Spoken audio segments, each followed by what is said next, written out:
Iran যে অস্ত্র বানিয়েছে আমেরিকা তার নাম জানতো না। পাইলট যখন জ্ঞান ফিরে পেলেন তখন তিনি পেন্টাগনের গোয়েন্দাদের সামনে বসে কাঁপা গলায় বললেন, ওগুলো ড্রোন ছিল, কিন্তু ওগুলো একসাথে নিঃশ্বাস নিচ্ছিল। এপ্রিল 2025 ইরানের আকাশ একটি আমেরিকান F-15 যুদ্ধবিমান ভূপাতিত হলো। ইতিহাসে প্রথমবারের মতো ইরানের আকাশে মার্কিন যুদ্ধবিমান গুলি করে নামানো হলো, কিন্তু কিভাবে, কোন ক্ষেপণাস্ত্রে, কোন রাডারে? বিধ্বস্ত হওয়ার আগের শেষ কয়েক সেকেন্ড পাইলট বলেছেন, বিমান ভেঙে পড়ার ঠিক আগ মুহূর্তে তিনি আকাশে একটি অদ্ভুত দৃশ্য দেখেন। একটি বড় ড্রোনের নিচে ছোট ছোট ড্রোন ঝুলছে, একদম জেলিফিশের পায়ের মতো, আর পুরো কাঠামোটা একক প্রাণীর মতো একসাথে ঘুরছে, ভাসছে, এগিয়ে আসছে।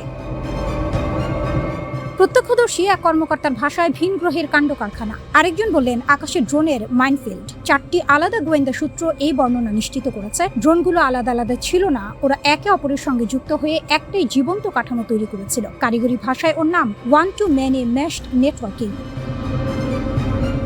এই প্রযুক্তি আসলে কি? সাধারণ ড্রোন আক্রমণে একটা ড্রোন একটি লক্ষ্যে ধেয়ে যায়। আধুনিক প্রতিরক্ষা ব্যবস্থা সেটা ধরতে পারে, গুলি করতে পারে, ধ্বংস করতে পারে। কিন্তু যদি একসাথে 50টি ড্রোন একটাই মস্তিষ্কের নির্দেশে চলে, যদি ওরা পরস্পরের সঙ্গে যোগাযোগ করতে করতে আকৃতি বদলাতে পারে, একটাকে গুলি করলে বাকিরা দলছুট না হয়ে বরং নতুন ছক কষে এগিয়ে আসে, তখন আর এটা একটা ড্রোন নয়, এটা একটি জীব, একটা ঝাঁক, একটা চিন্তাশীল আক্রমণ। মার্কিন ড্রোন বিশেষজ্ঞ এমা বেটস বলেছেন, এই ধরনের সমন্বিত ড্রোন ঝাঁক যদি বিস্ফোরক বহন করে নিখুঁতভাবে আকৃতি বজায় রেখে আক্রমণ চালাতে পারে, তাহলে যে কোনো দেশের প্রতিরক্ষা ব্যবস্থার জন্য সেটা ব্যয়বহুল দুঃস্বপ্ন। কারণ এক একটা ইন্টারসেপ্টর মিসাইলের দাম লক্ষ লক্ষ ডলার, আর ড্রোনের ঝাঁক আসে হাজার হাজার। এতদিন এই প্রযুক্তি শুধু চীন আর রাশিয়ার কাছে আছে বলে ধারণা ছিল। এখন প্রশ্ন, ইরান কোথা থেকে পেল? ইরান যেভাবে খেলা পাল্টে দিল। ইরানের ড্রোন গল্পটা পুরনো। ইউক্রেন যুদ্ধে রাশিয়া ইরানি শাহী ড্রোন ব্যবহার করে ইউরোপকে চমকে দিয়েছিল। সস্তা, সহজ, কিন্তু কার্যকর। কিন্তু সেটা ছিল প্রথম অধ্যায়। দ্বিতীয় অধ্যায়ে ইরান শুধু সস্তা ড্রোন বানায়নি, তারা ড্রোনকে চিন্তা করতে শিখিয়েছে, ঝাঁক মারতে শিখিয়েছে, একসাথে শ্বাস নিতে শিখিয়েছে। বিশেষজ্ঞরা মনে করছেন, রাশিয়া বা চীনের প্রযুক্তি সহায়তায় ইরান এই ক্ষমতা অর্জন করেছে। ইউক্রেনের রণাঙ্গন ছিল পরীক্ষাগার, মধ্যপ্রাচ্য হলো বাস্তব মঞ্চ। এবং সেই মঞ্চে এপ্রিল মাসে যা ঘটলো, একটা F-15 মাটিতে পড়লো, সেটা শুধু একটি বিমান ভূপাতিত হওয়ার গল্প নয়, সেটা একটি বার্তা।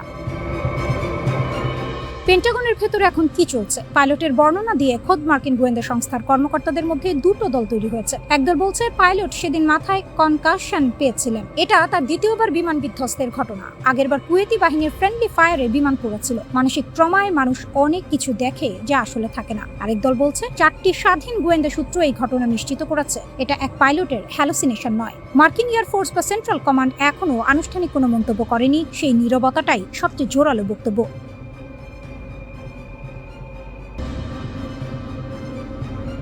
ইসরায়েল কাঁপছে, কিন্তু ইরানকে নয়, তুরস্ককে ভয়। জেরুজালেমে একটা সম্মেলন, মঞ্চে উঠলেন ইসরায়েলের শীর্ষ কৌশলগত বিশ্লেষক আমিয়াদ কোহেন। মাইক্রোফোনের সামনে দাঁড়িয়ে তিনি যা বললেন তাতে পুরো হলঘর চুপ হয়ে গেল। তিনি বললেন, আমাদের পরবর্তী বড় যুদ্ধ ইরানের সঙ্গে নয়, সেটা হবে মিশরের সঙ্গে। আর সবচেয়ে বড় দীর্ঘমেয়াদী চ্যালেঞ্জ তুরস্ক। ইসরায়েলি কৌশলবিদরা এতদিন যে ইরানকে সবচেয়ে বড় শত্রু ভাবতেন, সেই ভয়ের ঠিকানা এখন বদলে যাচ্ছে। আর সেই নতুন ঠিকানার কেন্দ্রে যে দেশটির নাম বারবার উঠে আসছে, সেটি হলো তুরস্ক। আঙ্কারা থেকে ইস্তাম্বুল, একটা দেশ চুপচাপ, ধীরে ধীরে, অথচ অত্যন্ত সুচতুরভাবে মধ্যপ্রাচ্যের দাবাবোর্ডে নিজের গুটি সাজাচ্ছে। ইরান দুর্বল হলে কে ভরাট করবে সেই শূন্যতা? গত কয়েক বছরে মধ্যপ্রাচ্যের ভূ রাজনীতিতে বড় পরিবর্তন এসেছে। ইরান নেতৃত্বাধীন Axis of resistance, Hezbollah, Hamas, Houthi, এই পুরো জোট আজ নানাভাবে চাপে। ইসরায়েল ও পশ্চিমা চাপে শিয়া অক্ষ শক্তি আগের মতো দাপুটে নেই, কিন্তু ক্ষমতার রাজনীতিতে শূন্যতা বেশিক্ষণ থাকে না। কেউ না কেউ সেই জায়গা নেয়, আর সেই জায়গাটা নিতে সবচেয়ে প্রস্তুত কে? তুরস্ক।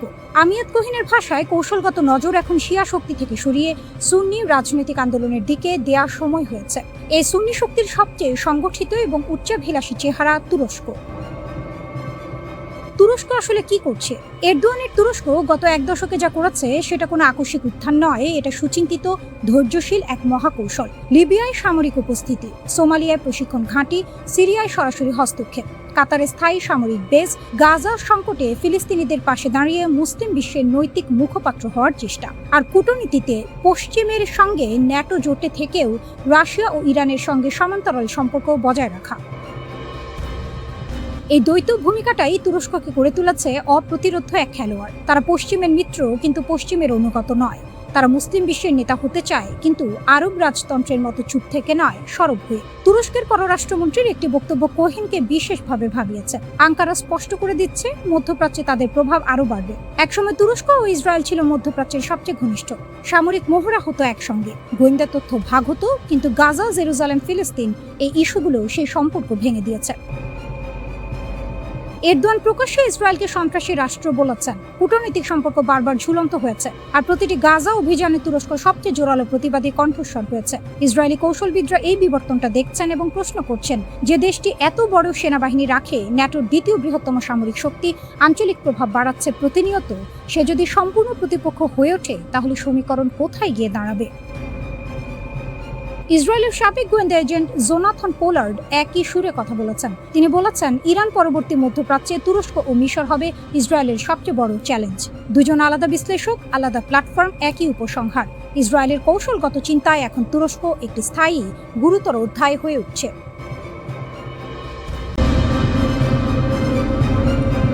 ফেব্রুয়ারি 2026, নিউ ইয়র্কে ইসরায়েলের শীর্ষ ইহুদি সংগঠনগুলোর বার্ষিক সম্মেলন। মঞ্চে উঠলেন ইসরায়েলের সাবেক প্রধানমন্ত্রী নাফতালি বেনেট। বক্তৃতা দিতে দিতে হঠাৎ বললেন 4টি শব্দ, তুর্কি ইজ দ্য নিউ ইরান। হলঘরে করতালি, কিন্তু আঙ্কারায় সেই 4টি শব্দ পৌঁছালো বজ্রপাতের মতো। ইরানের বিরুদ্ধে যুদ্ধ তখনও শেষ হয়নি, কিন্তু ইসরায়েলের কৌশলবিদরা ইতিমধ্যে পরের অধ্যায় লিখতে বসে গেছেন, এবং সেই অধ্যায়ের কেন্দ্রে যে নামটি বারবার আসছে, সেটি তুরস্ক। ইরানের পর তুরস্ক, এটা কি সত্যিই সম্ভব? মার্চ 2026, ইরান যুদ্ধ তখন তুঙ্গে। ওয়াল স্ট্রিট জার্নালে আমেরিকান সাংবাদিক ব্র্যাডলি মার্টিন লিখলেন একটি নিবন্ধ শিরোনাম, তুরস্ককে ঠেকানো এখন জরুরি। তিনি যুক্তরাষ্ট্র ও ইসরায়েলকে সরাসরি আহ্বান জানালেন তুরস্ককে ঘিরে ধরতে।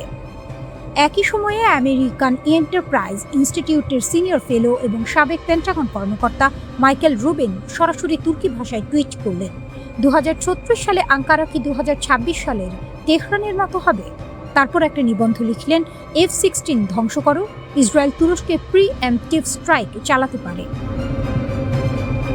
এটা আরেকজন বিশ্লেষকের মতামত নয়, একটার পর একটা কণ্ঠ, একটার পর একটা প্রতিষ্ঠান, সবাই একই দিকে আঙুল তুলছে। তুরস্ক কেন হঠাৎ এত বড় হুমকি? ভূ রাজনৈতিক বিশ্লেষক মাহমুদ আল্লুস এই প্রশ্নের উত্তরে 3টি কারণ চিহ্নিত করেছেন। 2011 সালের পর মধ্যপ্রাচ্যে ক্ষমতার পুনর্বিন্যাস হয়েছে। সেই শূন্যতায় তুরস্ক যে গতিতে আঞ্চলিক প্রভাব বিস্তার করছে, সিরিয়া, লিবিয়া, সোমালিয়া, কাতার, সেটা ইসরায়েলকে সরাসরি কৌশলগত চ্যালেঞ্জে ফেলছে। পূর্ব ভূমধ্যসাগর, এই জলপথ এখন দুটো প্রতিযোগী স্বপ্নের যুদ্ধ দেশ। তুরস্ক মনে করে ইসরায়েল গ্রিস ও দক্ষিণ সাইপ্রাসকে সাথে নিয়ে তুর্কি প্রভাব ঠেকানোর জোট বানাচ্ছে। এই জলসীমায় গ্যাস, বাণিজ্য পথ এবং সামরিক অবস্থান সবই বাজিতে। সিরিয়া, যেখানে দুই প্রতিদ্বন্দ্বী মুখোমুখি। মাহমুদ আল্লুস বলছেন, তুরস্ক ও ইসরায়েলের আসল লড়াই এখন সিরিয়ার মাটিতে। তুরস্কের কাছে সিরিয়া শুধু একটি প্রতিবেশী দেশ নয়, এটি ঐতিহাসিক, সাংস্কৃতিক, ধর্মীয় এবং ভৌগোলিক সংযোগের এক জটিল জাল। সিরিয়ার ভবিষ্যৎ রচনায় আঙ্কারার প্রভাব স্বাভাবিকভাবেই গভীর। ইসরায়েলের লক্ষ্য সীমিত, শুধু নিরাপত্তা। হিজবুল্লাহ দুর্বল থাকুক, ইরানের করিডোর বন্ধ থাকুক, সীমান্ত শান্ত থাকুক, কিন্তু সিরিয়ায় তুর্কি সৌদি সহযোগিতা বাড়ছে।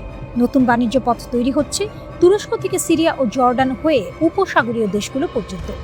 এরদোয়ানের তুরস্ক কিন্তু শুধু বক্তৃতা দিচ্ছে না, গত 2 দশকে তুরস্ক তার প্রতিরক্ষা শিল্পকে আমূল বদলে দিয়েছে।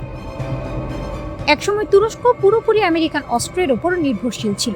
1974 সালে সাইপ্রাস সংকটের পর আমেরিকা অস্ত্র নিষেধাজ্ঞা দিল, সেটাই টার্নিং পয়েন্ট। তুরস্ক সিদ্ধান্ত নিল আর কারো মুখাপেক্ষী থাকবে না। অ্যাসেলসান, রকেটসান গড়ে উঠল। দেশীয় ড্রোন, ক্ষেপণাস্ত্র, যুদ্ধজাহাজ তৈরি শুরু হলো। 2025 সালে তুরস্কের প্রতিরক্ষা রপ্তানি পৌঁছেছে প্রায় $10 বিলিয়ন। বাইরাক্তার ড্রোন ইউক্রেনের আকাশে রাশিয়াকে নাকানি চুবানি খাইয়েছে, পৃথিবী দেখেছে। ন্যাটোর দ্বিতীয় বৃহত্তম সামরিক শক্তি। বসফরাস ও দার্দা নেলিসের নিয়ন্ত্রক, পৃথিবীর সবচেয়ে কৌশলগত ভৌগোলিক অবস্থানে বসে থাকা একটি দেশ। তাহলে কি যুদ্ধ হবে? মাহমুদ আল্লুস স্পষ্ট বলছেন, সরাসরি সামরিক সংঘাত এখনই সম্ভাবনা নেই। তুরস্কের বিরুদ্ধে যুদ্ধ মানে ন্যাটোর বিরুদ্ধে যুদ্ধ। সেটার পরিণতি ইরান যুদ্ধের চেয়ে অনেক বেশি বিধ্বংসী।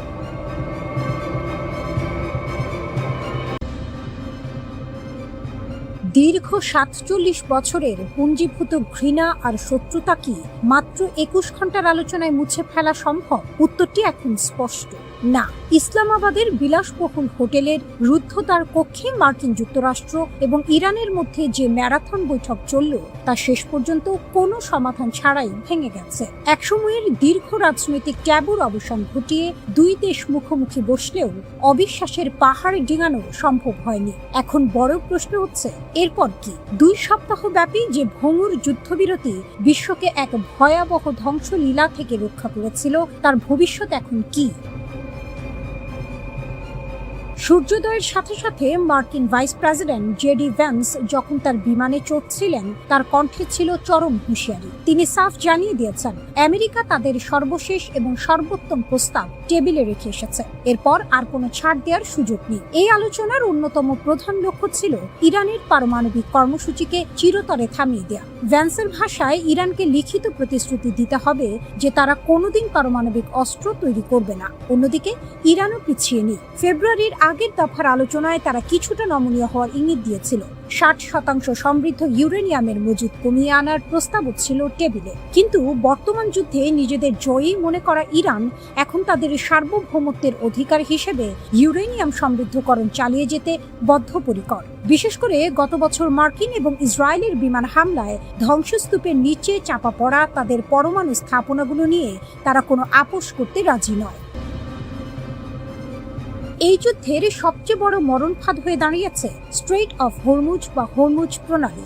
ইরান এই কৌশলগত জলপথের নিয়ন্ত্রণ নিয়ে পুরো বিশ্বকে জিম্মি করে ফেলেছে। তেল, গ্যাস এবং নিত্যপণ্যের আন্তর্জাতিক সরবরাহ ব্যবস্থা এখন সম্পূর্ণ বিপর্যস্ত। আমেরিকা দাবি জানিয়েছিল কোনো শর্ত ছাড়াই এই জলপথ উন্মুক্ত করতে হবে, কিন্তু তেহরানের সাফ জবাব, নতুন কোনো শক্তিশালী চুক্তি ছাড়া হরমুজের চাবিকাঠি তারা ছাড়বে না। এই একগুঁয়েমির ফলে বিশ্ব জুড়ে যে অর্থনৈতিক ধাক্কা শুরু হয়েছে তা বড় ধরনের মন্দার আভাস দিচ্ছে। ইসলামাবাদের কঠোর নিরাপত্তা বেষ্টিত সেই ৫ তারকা হোটেলে ঠিক কি ঘটেছিল তার সবটা এখনো প্রকাশ পায়নি। তবে জানা গেছে, আলোচনার প্রতিটি মুহূর্তে ভাইস প্রেসিডেন্ট ভ্যান্স ডোনাল্ড ট্রাম্পের সাথে কয়েক ডজনবার ফোনে কথা বলেছেন। পাকিস্তান এই আলোচনায় মধ্যস্থতাকারীর ভূমিকা পালন করলেও দুই পক্ষের বিপরীতমুখী অবস্থানের কারণে তারা অসহায় বোধ করেছে। উভয় দেশই বিশ্বাস করে যে তারা রণক্ষেত্রে সুবিধাজনক অবস্থানে আছে, ফলে আলোচনার টেবিলে নতি স্বীকার করার চেয়ে যুদ্ধ চালিয়ে যাওয়াকেই তারা সহজ পথ মনে করছে। চ্যাথম হাউসের ডক্টর সানাম ওয়াকিল যেমনটা বলেছেন, উভয় পক্ষের মধ্যেই প্রতিপক্ষকে বোঝার এবং ছাড় দেওয়ার মানসিকতার তীব্র অভাব রয়েছে। ভয়াবহ পরিণতির আশঙ্কা। ট্রাম্পের সেই হুঁশিয়ারি এখনো বাতাসে ভাসছে। ইরানকে পুরো সভ্যতা ধ্বংস করে দেওয়ার হুমকি দিয়েছিলেন তিনি। যদি এই যুদ্ধবিরতি পুরোপুরি ভেঙে যায়, তবে মধ্যপ্রাচ্য এক অগ্নিকুণ্ডে পরিণত হবে। ইসরায়েল এবং আমেরিকার সামরিক শক্তির বিপরীতে ইরানের পাল্টা প্রতিরোধ পুরো অঞ্চলকে ছাড়খাড় করে দিতে পারে। গোয়েন্দা তথ্যে উঠে এসেছে এক চাঞ্চল্যকর সত্য। ইরানের বিশাল ক্ষেপণাস্ত্র ভান্ডার পুরোপুরি ধ্বংস হয়নি, বরং তা মাটির গভীরে সুরক্ষিত সুড়ঙ্গে লুকিয়ে রাখা হয়েছে। এই লুকানো শক্তি এখন ওয়াশিংটন ও তেহরানের মধ্যকার শান্তি আলোচনার মূল গেম চেঞ্জার হয়ে দাঁড়িয়েছে। ওয়াল স্ট্রিট জার্নালের প্রতিবেদন অনুযায়ী, যুদ্ধের ভয়াবহ ধ্বংসযজ্ঞের পরেও ইরানের কাছে এখনও প্রায় ১,০০০টিরও বেশি মাঝারি পাল্লার ব্যালিস্টিক ক্ষেপণাস্ত্র অক্ষত রয়েছে। আগে ধারণা করা হতো তাদের কাছে ২৫০০টি ক্ষেপণাস্ত্র আছে, যার অর্ধেকই মার্কিন ও ইসরায়েলি হামলায় ক্ষতিগ্রস্ত হয়েছে। কিন্তু ইরান তাদের অধিকাংশ লঞ্চার এবং ক্ষেপণাস্ত্র এমন সব পাহাড়ি সুড়ঙ্গ বা ভূগর্ভস্থ কমপ্লেক্সে লুকিয়ে রেখেছে যা শনাক্ত করা বা ধ্বংস করা প্রায় অসম্ভব।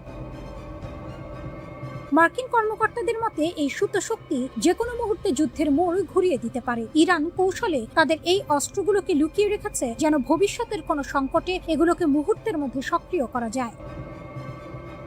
ডোনাল্ড ট্রাম্প এই পরিস্থিতি নিয়ে অত্যন্ত স্পষ্ট ও কঠোর অবস্থানে রয়েছেন। তিনি পরিষ্কার জানিয়ে দিয়েছেন, শান্তি আলোচনা ব্যর্থ হলে মার্কিন বাহিনী ইরানের ওপর ভয়াবহ সামরিক শক্তি প্রয়োগ করতে প্রস্তুত। ট্রাম্পের ভাষায়, আমরা আমাদের যুদ্ধ জাহাজগুলোকে বিশ্বের সেরা মারণাস্ত্রে সজ্জিত করছি। আমরা আগে যা করেছি তার চেয়ে অনেক বেশি শক্তিশালী অস্ত্রের মজুদ তৈরি করেছি। যদি সমঝোতা না হয়, তবে আমরা এগুলো খুব কার্যকরভাবে ব্যবহার করব।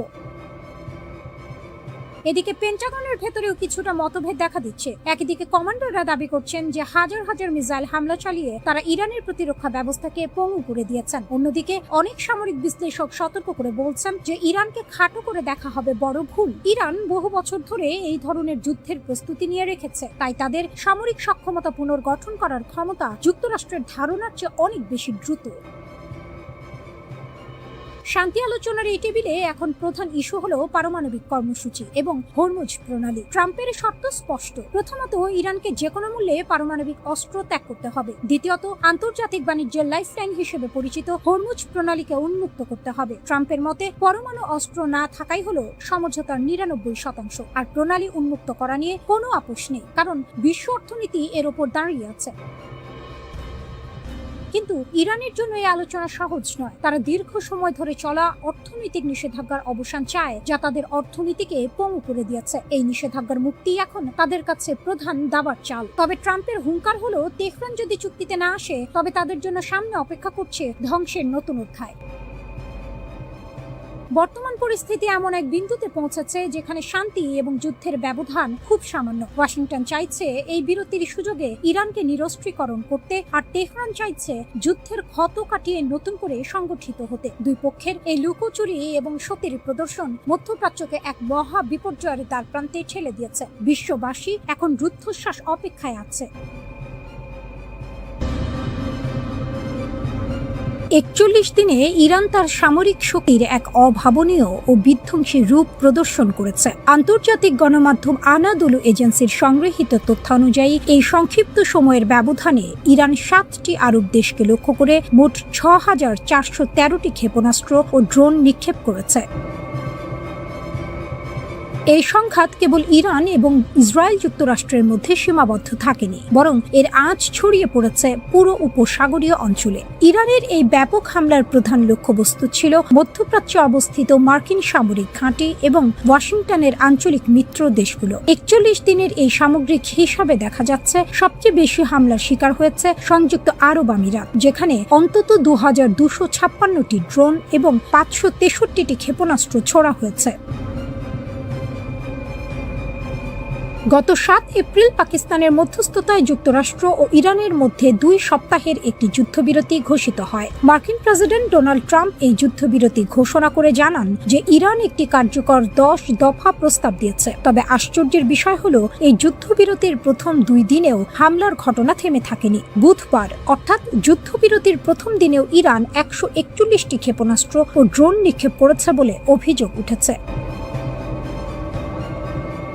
৯ এপ্রিল বাহরাইন ও কুয়েত লক্ষ্য করে ১০টি ড্রোন পাঠানো হয়েছে, যদিও ইরান ১০ এপ্রিল এক আনুষ্ঠানিক বিবৃতিতে এই অভিযোগ অস্বীকার করেছে। ইসলামিক রিভলিউশনারি গার্ড কর্পস দাবি করেছে যুদ্ধবিরতি শুরু হওয়ার পর তারা কোনো হামলা চালায়নি এবং যে কোনো সামরিক পদক্ষেপ তারা আনুষ্ঠানিকভাবে ঘোষণা দিয়েই করবে।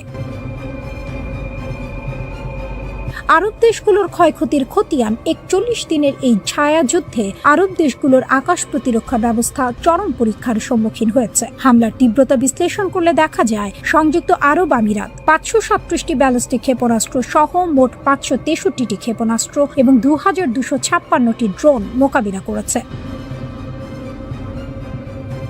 কুয়েত ও সৌদি আরব। কুয়েত ১,২১৭টি এবং সৌদি আরব ১,০২০টি ক্ষেপণাস্ত্র ও ড্রোনের লক্ষ্যবস্তু হয়েছে। বিশেষ করে সৌদি আরবের জ্বালানি পাইপ লাইনে হামলার ফলে বিশ্ববাজারে পুনরায় জ্বালানি সংকটের আশঙ্কা তৈরি হয়েছে। কাতার ও বাহরাইন। কাতার লক্ষ্য করে ২টি যুদ্ধবিমান সহ কয়েকশো ক্ষেপণাস্ত্র ছোড়া হয়েছে। বাহরাইন ধ্বংস করেছে ৭০৯টি আকাশযান। জর্ডান ও ওমান। জর্ডানে ২৯১টি এবং ওমানে ১৯টি ড্রোন ও ক্ষেপণাস্ত্র আঘাত হেনেছে। কৌশলের পরিবর্তন, হরমুজ প্রণালী ও ভবিষ্যৎ সমীকরণ। ইসরায়েল ও যুক্তরাষ্ট্রের এই যৌথ অভিযানের জবাবে ইরান কেবল আকাশপথে সীমাবদ্ধ থাকেনি, তারা কৌশলগতভাবে গুরুত্বপূর্ণ হরমুজ প্রণালীতে নৌযান চলাচলে কড়া বিধিনিষেধ আরোপ করেছে। এমনকি এই জলপথ ব্যবহারের জন্য ইরানি মুদ্রায় টোল বা শুল্ক আদায়ের ঘোষণা দিয়ে বিশ্ব অর্থনীতিতে বড় ধরনের ঝাঁকুনি দিয়েছে তেহরান। একদিকে ইসরায়েলি বিমান হামলা এবং অন্যদিকে ইরানের ড্রোন ও ক্ষেপণাস্ত্রের পাল্টাপাল্টি বৃষ্টিতে মধ্যপ্রাচ্যের নিরাপত্তা ব্যবস্থা তাসের ঘরের মতো ভেঙে পড়েছে। ট্রাম্পের ঘোষিত যুদ্ধবিরতি কতটুকু স্থায়ী হবে তা নিয়ে সংশয় কাটছে না। তবে 41 দিনের এই পরিসংখ্যান প্রমাণ করে যে ইরান তার ক্ষেপণাস্ত্র ভান্ডারকে কেবল আত্মরক্ষা নয়, বরং পুরো অঞ্চলের ভূ রাজনৈতিক সমীকরণ বদলে দেওয়ার প্রধান হাতিয়ার হিসেবে ব্যবহার করছে। একদিকে ইরান ও তার মিত্রদের বিধ্বংসী ড্রোন ক্ষেপণাস্ত্রের গর্জন, অন্যদিকে মার্কিন যুক্তরাষ্ট্রের সর্বাধুনিক প্রযুক্তির রণসম্ভার। কিন্তু সাম্প্রতিক দিনগুলোতে আকাশে আধিপত্য ধরে রাখতে গিয়ে যুক্তরাষ্ট্রকে দিতে হচ্ছে চড়া মাশুল। আনুষ্ঠানিক বিবৃতি, মার্কিন গণমাধ্যমের ব্রিফিং এবং বিভিন্ন ছবি বিশ্লেষণ করে দেখা গেছে চলমান উত্তেজনায় এ পর্যন্ত যুক্তরাষ্ট্রের অন্তত 9টি আকাশযান ধ্বংস বা ভূপাতিত হয়েছে। সবচেয়ে নাটকীয় ঘটনাটি ঘটে গত 5 এপ্রিল। মার্কিন কর্মকর্তাদের বরাত দিয়ে সিবিএস নিউজ জানিয়েছে, ইরানে সরাসরি হামলা চালাতে গিয়ে ভূপাতিত হয় একটি F-15E স্ট্রাইক ঈগল। সেই বিমানের ক্রুকে উদ্ধার করতে মরিয়া হয়ে ওঠে মার্কিন বাহিনী। ইরানের একটি প্রত্যন্ত অঞ্চলে পাঠানো হয় 2টি মার্কিন পরিবহন বিমান, কিন্তু উদ্ধারের পরিবর্তে ঘটে উল্টো বিপত্তি। কারিগরি ত্রুটিতে বিমান দুটি উড্ডয়ন করতে ব্যর্থ হয়। শত্রুপক্ষের হাতে যাতে বিমানগুলো না পড়ে, তাই মার্কিন বাহিনী নিজেই নিজের 2টি বিশাল পরিবহন বিমান বোমা মেরে উড়িয়ে দেয়। সামাজিক যোগাযোগ মাধ্যমে ছড়িয়ে পড়া ভিডিওতে দেখা যায় ইস্পাহান শহরের দক্ষিণে দাউ দাউ করে জ্বলছে মার্কিনীদের দর্প। এর আগে 3রা এপ্রিল ইরানের মধ্যাঞ্চলের আকাশে ঢুকে পড়েছিল যুক্তরাষ্ট্রের আরেকটি F-15E স্ট্রাইক ঈগল, কিন্তু ইরানের শক্তিশালী আকাশ সুরক্ষা ব্যবস্থার রাডারে তা ধরা পড়ার সাথে সাথেই গর্জে ওঠে মিসাইল। নিমিষেই ভূপাতিত হয় কয়েক মিলিয়ন ডলারের এই যুদ্ধ বিমান। একই দিনে উপসাগরীয় অঞ্চলের উত্তাল সমুদ্রে বিধ্বস্ত হয় যুক্তরাষ্ট্রের আরও একটি ভয়ঙ্কর আকাশযান A-10 ওয়ার্থহগ। নিউ ইয়র্ক টাইমসের খবর অনুযায়ী বিমানটি মিশনে থাকাকালীন গভীর সমুদ্রে আছড়ে পড়ে। 29 মার্চ সৌদি আরবের প্রিন্স সুলতান বিমান ঘাঁটিতে ইরানের অতর্কিত হামলায় মার্কিন বিমান বাহিনী এক বিশাল ধাক্কা খায়। রানওয়েতে দাঁড়িয়ে থাকা অবস্থাতেই ধ্বংস হয়ে যায় একটি E-3 সেন্ট্রি নজরদারি বিমান। এই বিমানটি ছিল মার্কিন বাহিনীর চোখ ও কান, যা আগে ভাগে শত্রুর অবস্থান জানিয়ে দিত। কিন্তু সবচেয়ে করুণ ট্র্যাজেডি ঘটে 2রা মার্চ কুয়েতের আকাশে। ভুল বোঝাবুঝির বলি হয়ে কুয়েতের নিজস্ব আকাশ প্রতিরক্ষা ব্যবস্থা গুলি চালিয়ে দেয় মার্কিন মিত্রদের ওপরই। এতে একই সাথে 3টি F-15 যুদ্ধ বিমান বিধ্বস্ত হয়ে মাটিতে আছড়ে পড়ে। ভাগ্যক্রমে 6 জন ক্রু প্যারাশুটে করে নেমে প্রাণ বাঁচাতে সক্ষম হলেও কুয়েত সিটির পশ্চিমে আকাশ থেকে জ্বলন্ত আগুনের গোলার মতো বিমানগুলো পড়ে যাওয়ার দৃশ্য বিশ্ববাসীকে স্তব্ধ করে দেয়। 12 মার্চ ইরাকের আকাশসীমায় ঘটে এক ভয়াবহ দুর্ঘটনা। অপারেশন এপিক ফিউরি চলাকালীন একটি KC-135 রিফুয়েলিং বিমান অন্য একটি বিমানের সাথে সংঘর্ষে লিপ্ত হয়। মাঝ আকাশে জ্বালানি সরবরাহকারী এই বিশাল বিমানটি মুহূর্তেই টুকরো টুকরো হয়ে বিধ্বস্ত হয়, যাতে প্রাণ হারান মার্কিন বিমান বাহিনীর 6 জন সদস্য। পুরো এই ঘটনা প্রবাহে পর্দার আড়াল থেকে কলকাঠি নাড়ছে ইসরায়েল। ইরানের পারমাণবিক স্থাপনা ধ্বংসের লক্ষ্য নিয়ে ইসরায়েল যখন যুক্তরাষ্ট্রকে সামনে ঠেলে দিচ্ছে, তখন একের পর এক মার্কিন বিমান ধ্বংস হওয়ার খবর পেন্টাগনের কপালে চিন্তার ভাঁজ ফেলেছে। ইরানের ড্রোন প্রযুক্তি আর আকাশ প্রতিরক্ষা ব্যবস্থার শক্তিতে একদিকে যেমন মার্কিন বিমানগুলো কাবু হচ্ছে, অন্যদিকে যান্ত্রিক ত্রুটি আর ভুল বোঝাবুঝিতে মিত্রদের আকাশেও ঝরছে একের পর এক বিমান। এই 9টি বিমান হারানো কেবল আর্থিক ক্ষতি নয়, বরং মধ্যপ্রাচ্যের আকাশে যুক্তরাষ্ট্রের একচ্ছত্র আধিপত্যের ওপর এক বিশাল চপেটাঘাত। আটলান্টিক পেরিয়ে দোরগোড়ায় যুদ্ধ, রণক্ষেত্র কি এবার নিউ ইয়র্ক, ওয়াশিংটন? বিশ্ব রাজনীতি এখন আগ্নেয়গিরির মুখে দাঁড়িয়ে, যার অগ্ন্যুৎপাত যে কোনো মুহূর্তে মানচিত্র বদলে দিতে পারে।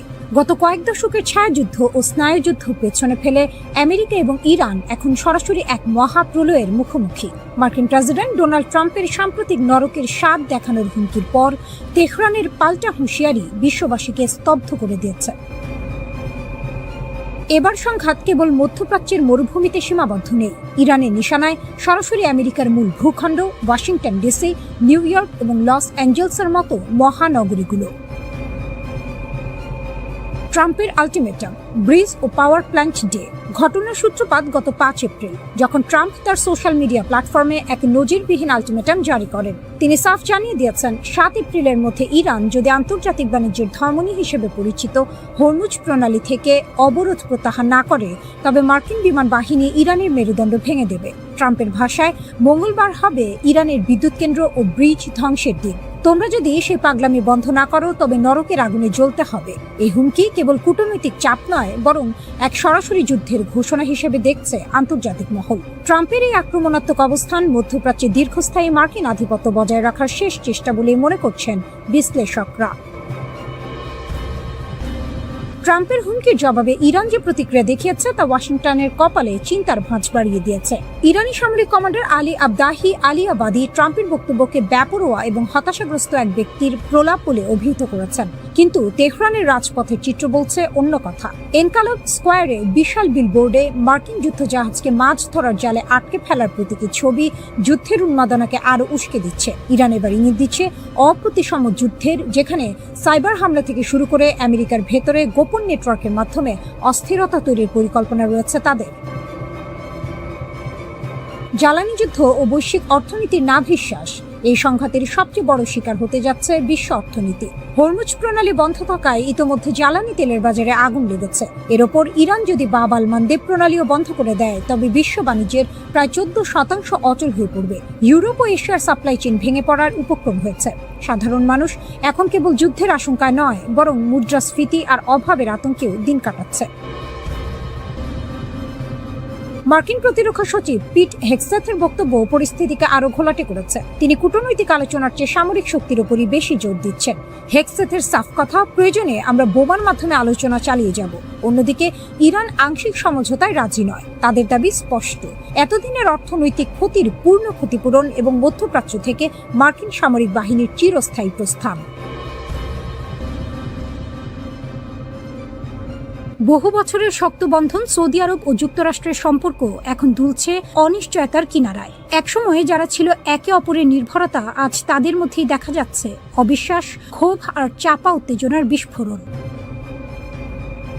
মার্কিন প্রেসিডেন্ট ডোনাল্ড ট্রাম্প এর একের পর এক বিতর্কিত সিদ্ধান্তে ক্ষুব্ধ হয়ে উঠেছেন সৌদি যুবরাজ মোহাম্মদ বিন সালমান। পর্দার আড়ালে যে অস্বস্তি জমছিল তা এখন ধীরে ধীরে প্রকাশ্যে আসছে। প্রশ্ন উঠছে, এই সম্পর্ক কি ভেঙে পড়ার পথে? ভারতের প্রভাবশালী গণমাধ্যম দ্য টাইমস অফ ইন্ডিয়া এর এক প্রতিবেদনে উঠে এসেছে চাঞ্চল্যকর সব তথ্য। সেখানে বলা হচ্ছে, ট্রাম্পের ইরান নীতি এবং যুদ্ধ পরিচালনার কৌশল নিয়ে গভীরভাবে হতাশ রিয়াদ। হোয়াইট হাউসের উস্কানিমূলক বার্তা এবং অদূরদর্শী পরিকল্পনা সৌদি আরবকে ঠেলে দিয়েছে এক ভয়ঙ্কর নিরাপত্তা ঝুঁকির দিকে।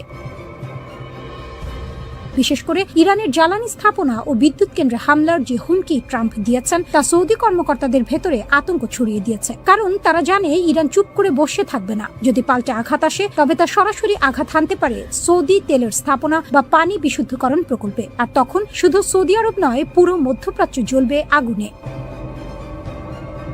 সবচেয়ে বড় বিতর্ক তৈরি হয়েছে অর্থ নিয়ে। ট্রাম্প চাইছেন এই সম্ভাব্য যুদ্ধের খরচ বহন করুক সৌদি আরব ও উপসাগরীয় দেশগুলো। কিন্তু অবাক করার বিষয় হলো, যুদ্ধের কৌশল নির্ধারণে তাদের মতামতের কোনো গুরুত্বই দেওয়া হচ্ছে না। বিশ্লেষকরা বলছেন, ট্রাম্প সৌদি আরবকে মিত্র হিসেবে নয়, বরং টাকা দেওয়ার যন্ত্র হিসেবে দেখছেন। এতে সম্পর্কের ভিত কেঁপে উঠেছে। শুধু রাজনৈতিক নয়, ব্যক্তিগত সম্পর্কেও তৈরি হয়েছে তিক্ততা।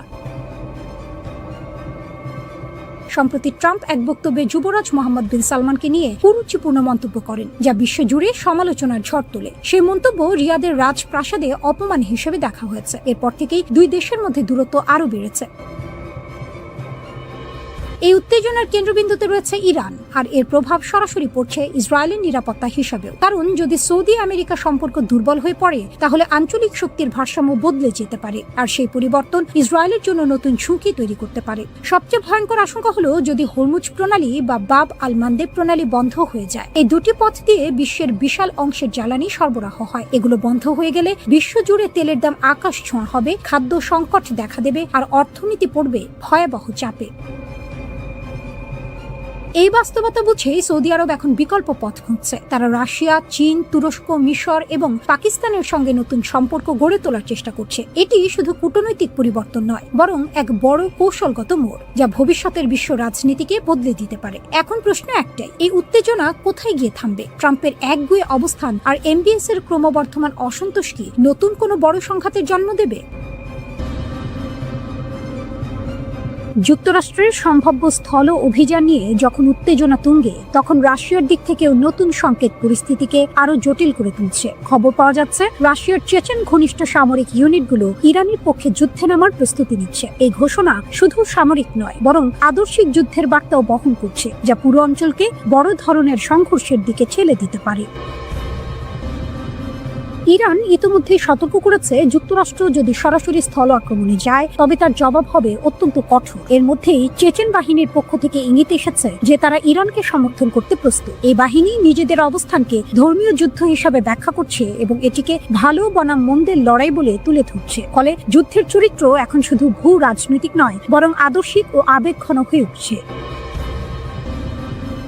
অন্যদিকে যুক্তরাষ্ট্র মধ্যপ্রাচ্যে ব্যাপক সেনা মোতায়েন শুরু করেছে। হাজার হাজার সেনা ইতোমধ্যে সেখানে পৌঁছেছে এবং আরও বাহিনী পাঠানোর পরিকল্পনা চলছে। যদিও আনুষ্ঠানিকভাবে বলা হচ্ছে এটি পূর্ণাঙ্গ আক্রমণ নয়, বরং সীমিত লক্ষ্যভিত্তিক অভিযান, কিন্তু বাস্তবে পরিস্থিতি অনেক বেশি বিস্ফোরক হয়ে উঠছে। বিশেষ করে ইরানের গুরুত্বপূর্ণ তেল কেন্দ্র খার্গ দ্বীপ নিয়ে নতুন করে উত্তেজনা তৈরি হয়েছে।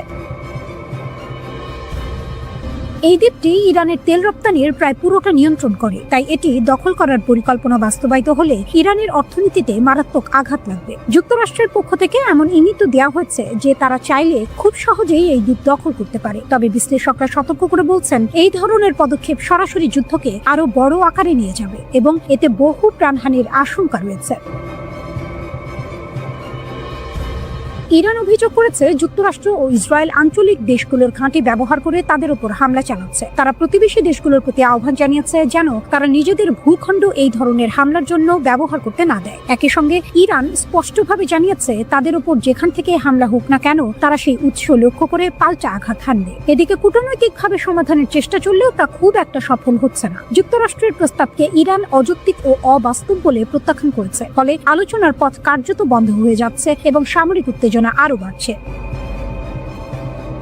পরিস্থিতিকে আরো উদ্বেগজনক করে তুলেছে রাশিয়ার সম্ভাব্য সম্পৃক্ততা। যদি সত্যিই রাশিয়ার ঘনিষ্ঠ বাহিনী ইরানে প্রবেশ করে, তাহলে এটি সরাসরি যুক্তরাষ্ট্র ও রাশিয়ার মুখোমুখি অবস্থানের ঝুঁকি তৈরি করবে। তখন সংঘর্ষ শুধু আঞ্চলিক সীমায় আটকে থাকবে না, বরং বৈশ্বিক শক্তির লড়াইয়ে রূপ নিতে পারে। বর্তমানে মধ্যপ্রাচ্যের আকাশে যুদ্ধের মেঘ আরো ঘন হচ্ছে। প্রতিটি নতুন ঘোষণা, প্রতিটি সেনা মোতায়েন, প্রতিটি হুমকি পরিস্থিতিকে আরো অনিশ্চিত করে তুলছে। যুদ্ধ যদি আরো বিস্তৃত হয়, তাহলে এর প্রভাব শুধু এই অঞ্চলে সীমাবদ্ধ থাকবে না, বরং পুরো বিশ্ব অর্থনীতি ও নিরাপত্তা ব্যবস্থার উপর গভীর প্রভাব ফেলবে।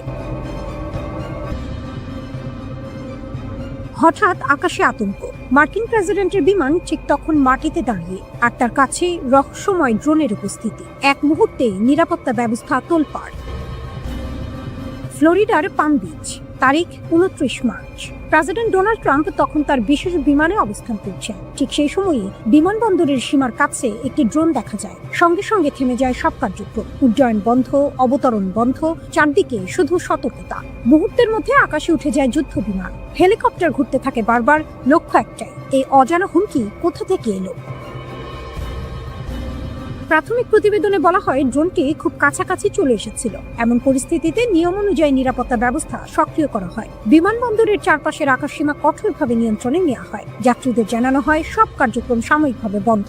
একটি যাত্রীবাহী বিমানের ভেতরে বসে থাকা যাত্রীরাও বুঝে ফেলেন কিছু একটা অস্বাভাবিক ঘটছে।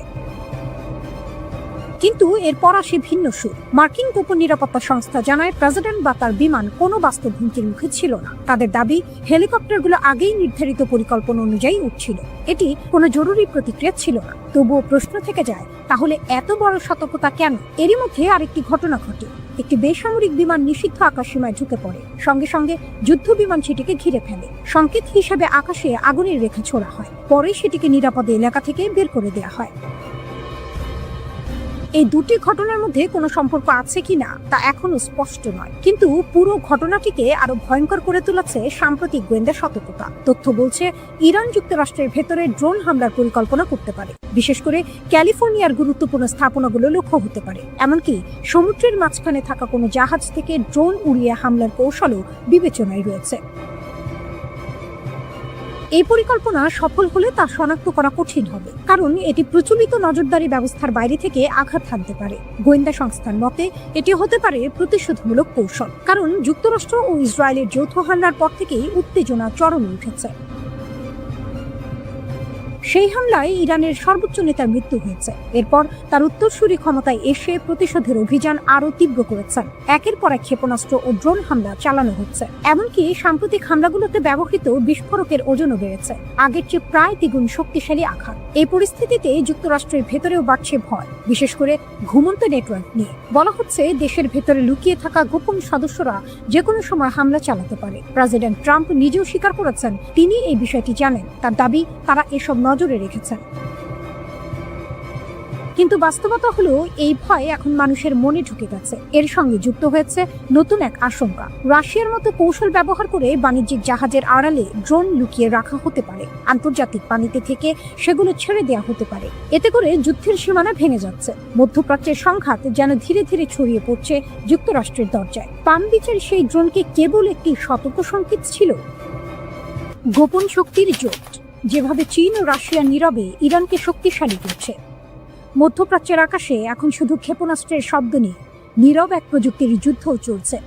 এই যুদ্ধের ময়দানে ট্যাঙ্ক বা সৈন্যের চেয়ে বেশি গুরুত্বপূর্ণ হয়ে উঠেছে স্যাটেলাইট, রাডার এবং গোপন গোয়েন্দা তথ্য। আর এই অদৃশ্য যুদ্ধে ইরানের পাশে দাঁড়িয়েছে দুই শক্তিশালী দেশ, রাশিয়া এবং চীন।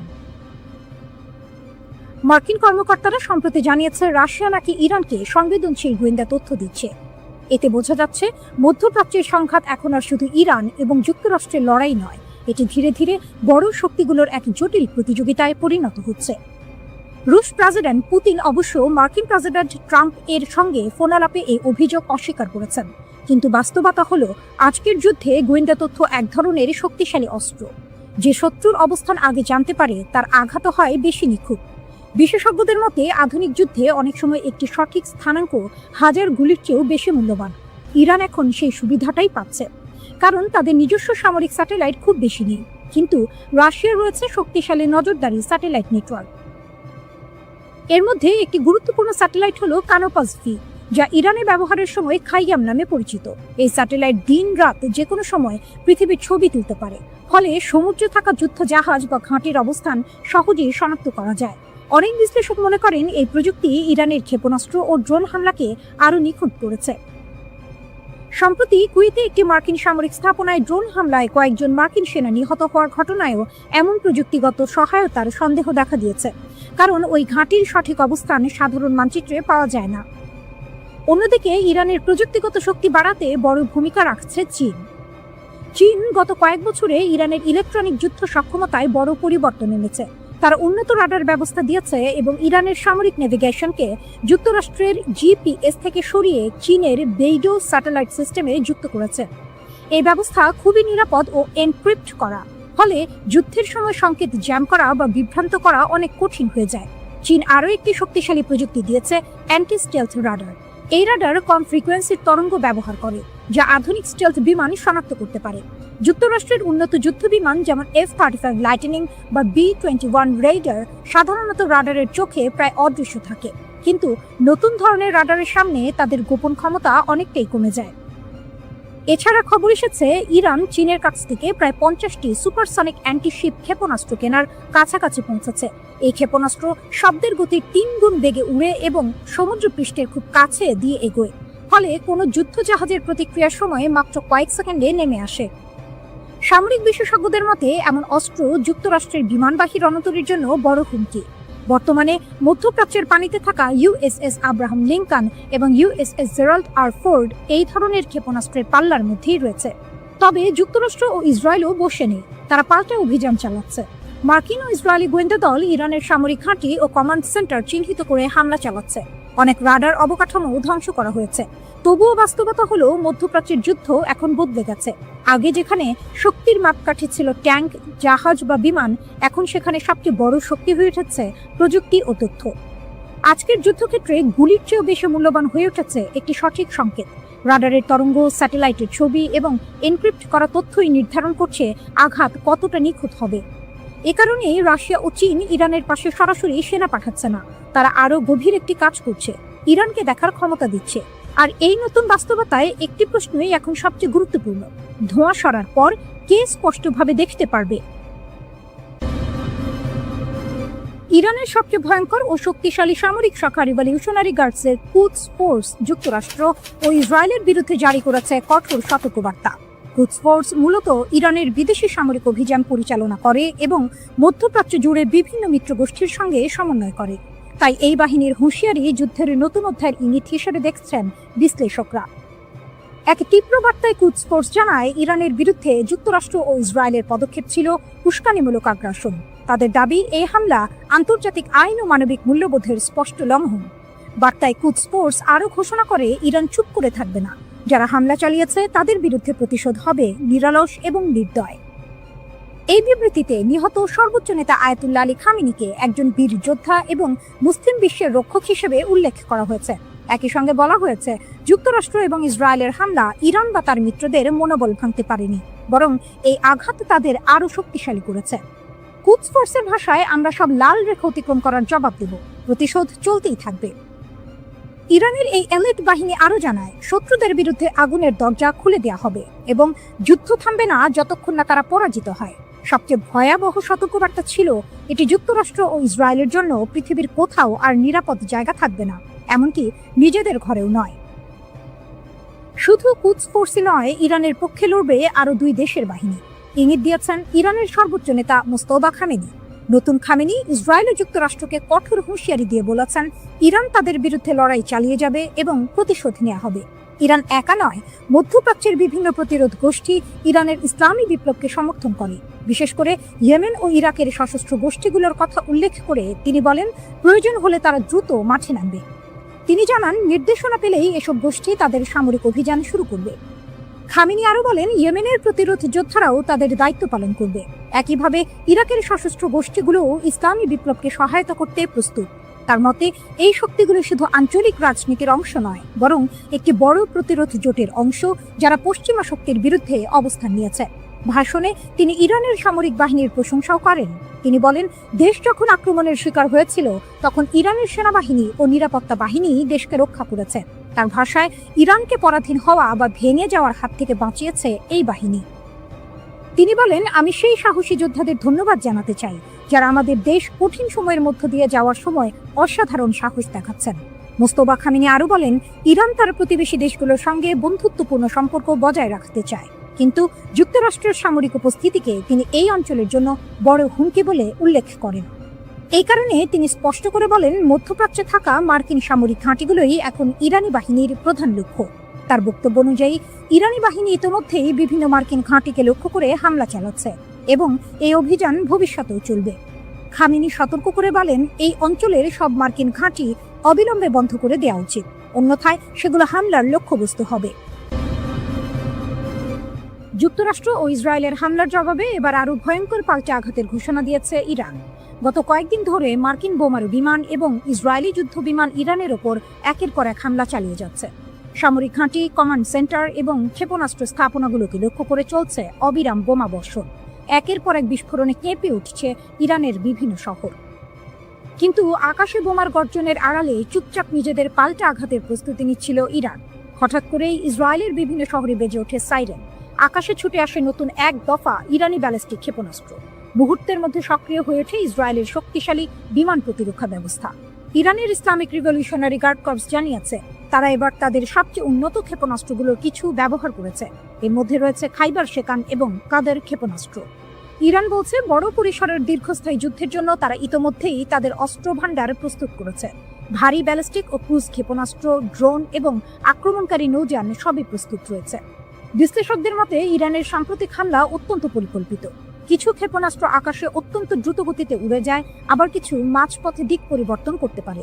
এই কৌশলের লক্ষ্য একটাই, ইসরায়েলের বহুস্তর প্রতিরক্ষা ব্যবস্থা ভেঙে ফেলা। আর কিছু ক্ষেত্রে সেই পরিকল্পনা সফল হচ্ছে। কিছু ক্ষেপণাস্ত্র প্রতিরক্ষা ব্যবস্থা ভেদ করে লক্ষ্যবস্তুতে আঘাত হানছে। ইরানের বক্তব্য অনুযায়ী, তাদের কিছু ক্ষেপণাস্ত্রে ক্লাস্টার বা গুচ্ছ ওয়ারহেড ব্যবহার করা হয়েছে। এসব ওয়ারহেড লক্ষ্যবস্তুতে পৌঁছানোর পর খুলে গিয়ে বড় এলাকায় ছোট ছোট বিস্ফোরক ছড়িয়ে দেয়। ফলে একই সঙ্গে বহু স্থানে বিস্ফোরণ ঘটে। এতে প্রতিরক্ষা ব্যবস্থা দিয়ে সবগুলো বিস্ফোরক আটকানো প্রায় অসম্ভব হয়ে পড়ে। এদিকে যুক্তরাষ্ট্র ও ইসরায়েলের দাবি, গত 28 ফেব্রুয়ারি থেকে তারা ইরানের ওপর 6000-এর বেশি লক্ষ্যবস্তুতে হামলা চালিয়েছে। তাদের মতে, এসব হামলায় ইরানের ক্ষেপণাস্ত্র ও ড্রোন স্থাপনাগুলোর বড় অংশ ধ্বংস হয়ে গেছে। কিন্তু বাস্তবতা বলছে অন্য কথা। প্রতিটি নতুন হামলার পরও ইরান দেখিয়ে দিচ্ছে যে তাদের হাতে এখনো শক্তিশালী অস্ত্র ভাণ্ডার রয়েছে। তারা এখনো বড় ধরনের ক্ষতি করার সক্ষমতা রাখে। ইরান এবার আরো ভারী ক্ষেপণাস্ত্র ব্যবহারের হুমকি দিয়েছে। দেশটির ইসলামিক রিভলিউশনারি গার্ডস বা IRGC-র এক শীর্ষ কমান্ডার জানিয়েছেন, এখন থেকে ইরান 1000 কেজি বা তার বেশি ওজনের বিস্ফোরক বহন করতে পারে এমন ক্ষেপণাস্ত্র ব্যবহার করতে পারে। এখন পর্যন্ত ইরান যেসব ক্ষেপণাস্ত্র ব্যবহার করেছে সেগুলোর বেশিরভাগই ছিল 1000 কেজির কম ওজনের বোমাবাহী। কিন্তু নতুন ঘোষণার মাধ্যমে ইরান জানিয়ে দিল, আগামী দিনে আরও শক্তিশালী ও ভারী বিস্ফোরকযুক্ত ক্ষেপণাস্ত্র ব্যবহারের পথে তারা এগোতে পারে। রিভলিউশনারি গার্ডসের শীর্ষ কমান্ডার ব্রিগেডিয়ার জেনারেল মজিদ মোসাভি এই ঘোষণা দেন। তিনি বলেন, নতুন এই কৌশল কার্যকর হলে প্রতিটি ক্ষেপণাস্ত্রের বিস্ফোরণের এলাকা, আঘাতের ক্ষমতা এবং ধ্বংসের মাত্রা আগের চেয়ে অনেক বেশি হবে। অনেক ক্ষেত্রে তা দ্বিগুণেরও বেশি হতে পারে। যুক্তরাষ্ট্র ও ইসরায়েলের চলমান হামলার মধ্যে ইরানের এই ঘোষণা এসেছে। ফলে বিশ্লেষকরা বলছেন, এটি মূলত আরও শক্ত প্রতিশোধমূলক হামলার প্রস্তুতিরই ইঙ্গিত।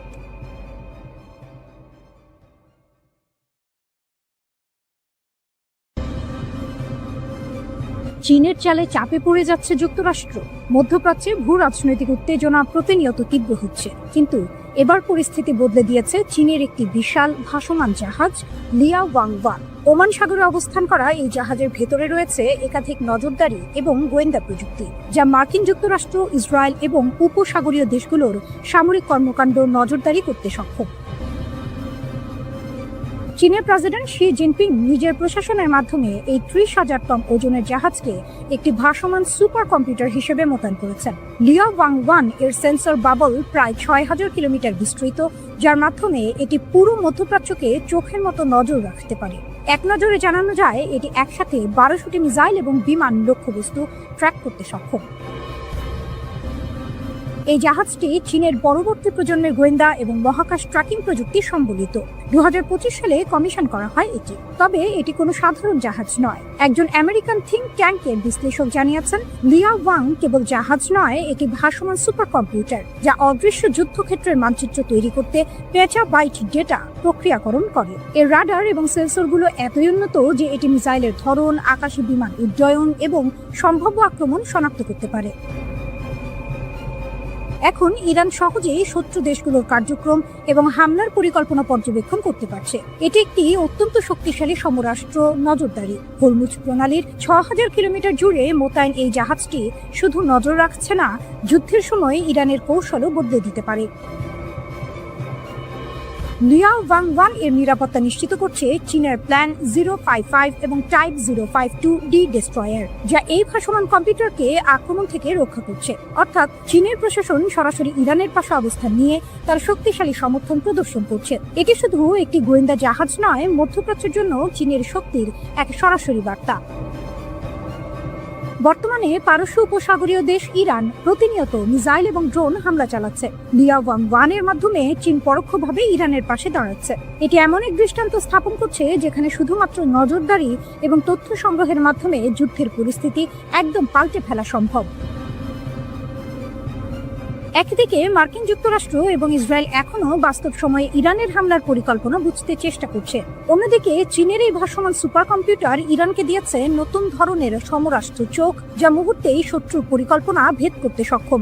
যুদ্ধক্ষেত্রে নতুন এই প্রযুক্তি শুধু সামরিক সমীকরণে বদলাচ্ছে না, এটি পুরো ভূ রাজনৈতিক স্থিতি ও মধ্যপ্রাচ্যের ভারসাম্যকেও পাল্টে দিচ্ছে। ইরান শুরু থেকেই চীনের সাহায্যে তার সমরাষ্ট্র ভান্ডারকে শক্তিশালী করেছে, আর এখন লিয়াওয়াং-1 এর মাধ্যমে সে পেয়েছে গোয়েন্দা নজরদারিতে অপ্রতিরোধ্য শক্তি। মধ্যপ্রাচ্যের আকাশে, সমুদ্রে এবং দূরদর্শী নজরে চীনের ভাসমান সুপার কম্পিউটার একটি নতুন যুগের শুরুর নিদর্শন। একে শুধু একটি জাহাজ হিসেবে দেখলে হবে না, এটি যুদ্ধক্ষেত্রে ইরানের কৌশলগত শক্তিকে কয়েক গুণ বাড়াচ্ছে। যুদ্ধ এখন শুধু মিসাইল এবং বিমান হামলা নয়, এটি তথ্য এবং নজরদারির যুদ্ধও বটে। লিয়াওয়াং-1 সেই দিকেই ইরানকে দিয়েছে অদম্য শক্তি, যা শত্রুদের চোখের সামনে এক নতুন বাস্তবতা গড়ে দিচ্ছে। মধ্যপ্রাচ্যের চলমান সংঘাত নিয়ে অনেকের মনে একটি প্রশ্ন ঘুরছে, ইরান কি সত্যিই একা যুদ্ধ করছে? অনেকেই মনে করেন এই যুদ্ধের সমীকরণ খুবই সহজ। একদিকে যুক্তরাষ্ট্র ও ইসরায়েল, আর অন্যদিকে শুধু ইরান। খবরের শিরোনামেও আমরা সাধারণত দেখি মিসাইল হামলা, ড্রোন আক্রমণ বা বিমান হামলার খবর। বিশ্লেষকের মতে ইরান পুরোপুরি একা নয়, এর পেছনে বিশ্বের দুই বড় শক্তি রাশিয়া ও চীন পরোক্ষভাবে ভূমিকা রাখছে, আর এখানেই যুদ্ধের কৌশলগত হিসাব অনেকটাই বদলে যায়। সাম্প্রতিক সময়ে দেখা যাচ্ছে ইরান খুব নির্ভুলভাবে বিভিন্ন জায়গায় মিসাইল হামলা চালাচ্ছে। তারা মূলত সামরিক ঘাঁটি, গোয়েন্দা স্থাপনা এবং গুরুত্বপূর্ণ অবকাঠামোকে লক্ষ্য করে আঘাত করছে। কিন্তু এমন নির্ভুল হামলা চালানোর জন্য শুধু মিসাইল থাকলেই হয় না, দরকার হয় রিয়েল টাইম গোয়েন্দা তথ্যের। উদাহরণ হিসেবে বলা যায় স্যাটেলাইট থেকে লক্ষ্যবস্তু শনাক্ত করা, সমুদ্রে থাকা যুদ্ধ জাহাজ বা অন্যান্য জাহাজের অবস্থান জানা, কিংবা শত্রুপক্ষের রাডারের অবস্থান সম্পর্কে তথ্য পাওয়া। প্রশ্ন হলো, ইরানের কি এত বড় স্যাটেলাইট নেটওয়ার্ক আছে? সাধারণভাবে বলা হয় ইরানের নিজস্ব স্যাটেলাইট ব্যবস্থা সীমিত। তাই অনেক বিশ্লেষকের ধারণা এই ধরনের তথ্যের একটি বড় উৎস হতে পারে রাশিয়া। রাশিয়ার কাছে উন্নত সামরিক গোয়েন্দা প্রযুক্তি ও স্যাটেলাইট ব্যবস্থা রয়েছে। রাশিয়া ইউক্রেন যুদ্ধের সময় ইরান রাশিয়াকে বিপুল সংখ্যক ড্রোন সরবরাহ করেছিল। এখন ধারণা করা হচ্ছে সেই সম্পর্কের প্রতিদান হিসেবে রাশিয়া ইরানকে গোয়েন্দা তথ্য দিয়ে সহায়তা করতে পারে। সহজভাবে বললে, ইরান যুদ্ধক্ষেত্রে চাপ সৃষ্টি করছে আর রাশিয়া তথ্যগত সহায়তা দিচ্ছে, এমন ধারণা অনেক বিশ্লেষকের। চীনের ভূমিকা আবার একটু ভিন্ন ধরনের। চীন সাধারণত সরাসরি যুদ্ধ অংশ নেয় না। তাদের কৌশল হলো নীরবে প্রভাব বাড়ানো। তারা প্রায়ই অর্থনৈতিক সহায়তা, কূটনৈতিক সমর্থন, প্রযুক্তি সহযোগিতা বা সামরিক সরঞ্জাম দিয়ে অংশীদার দেশগুলোকে শক্তিশালী করে।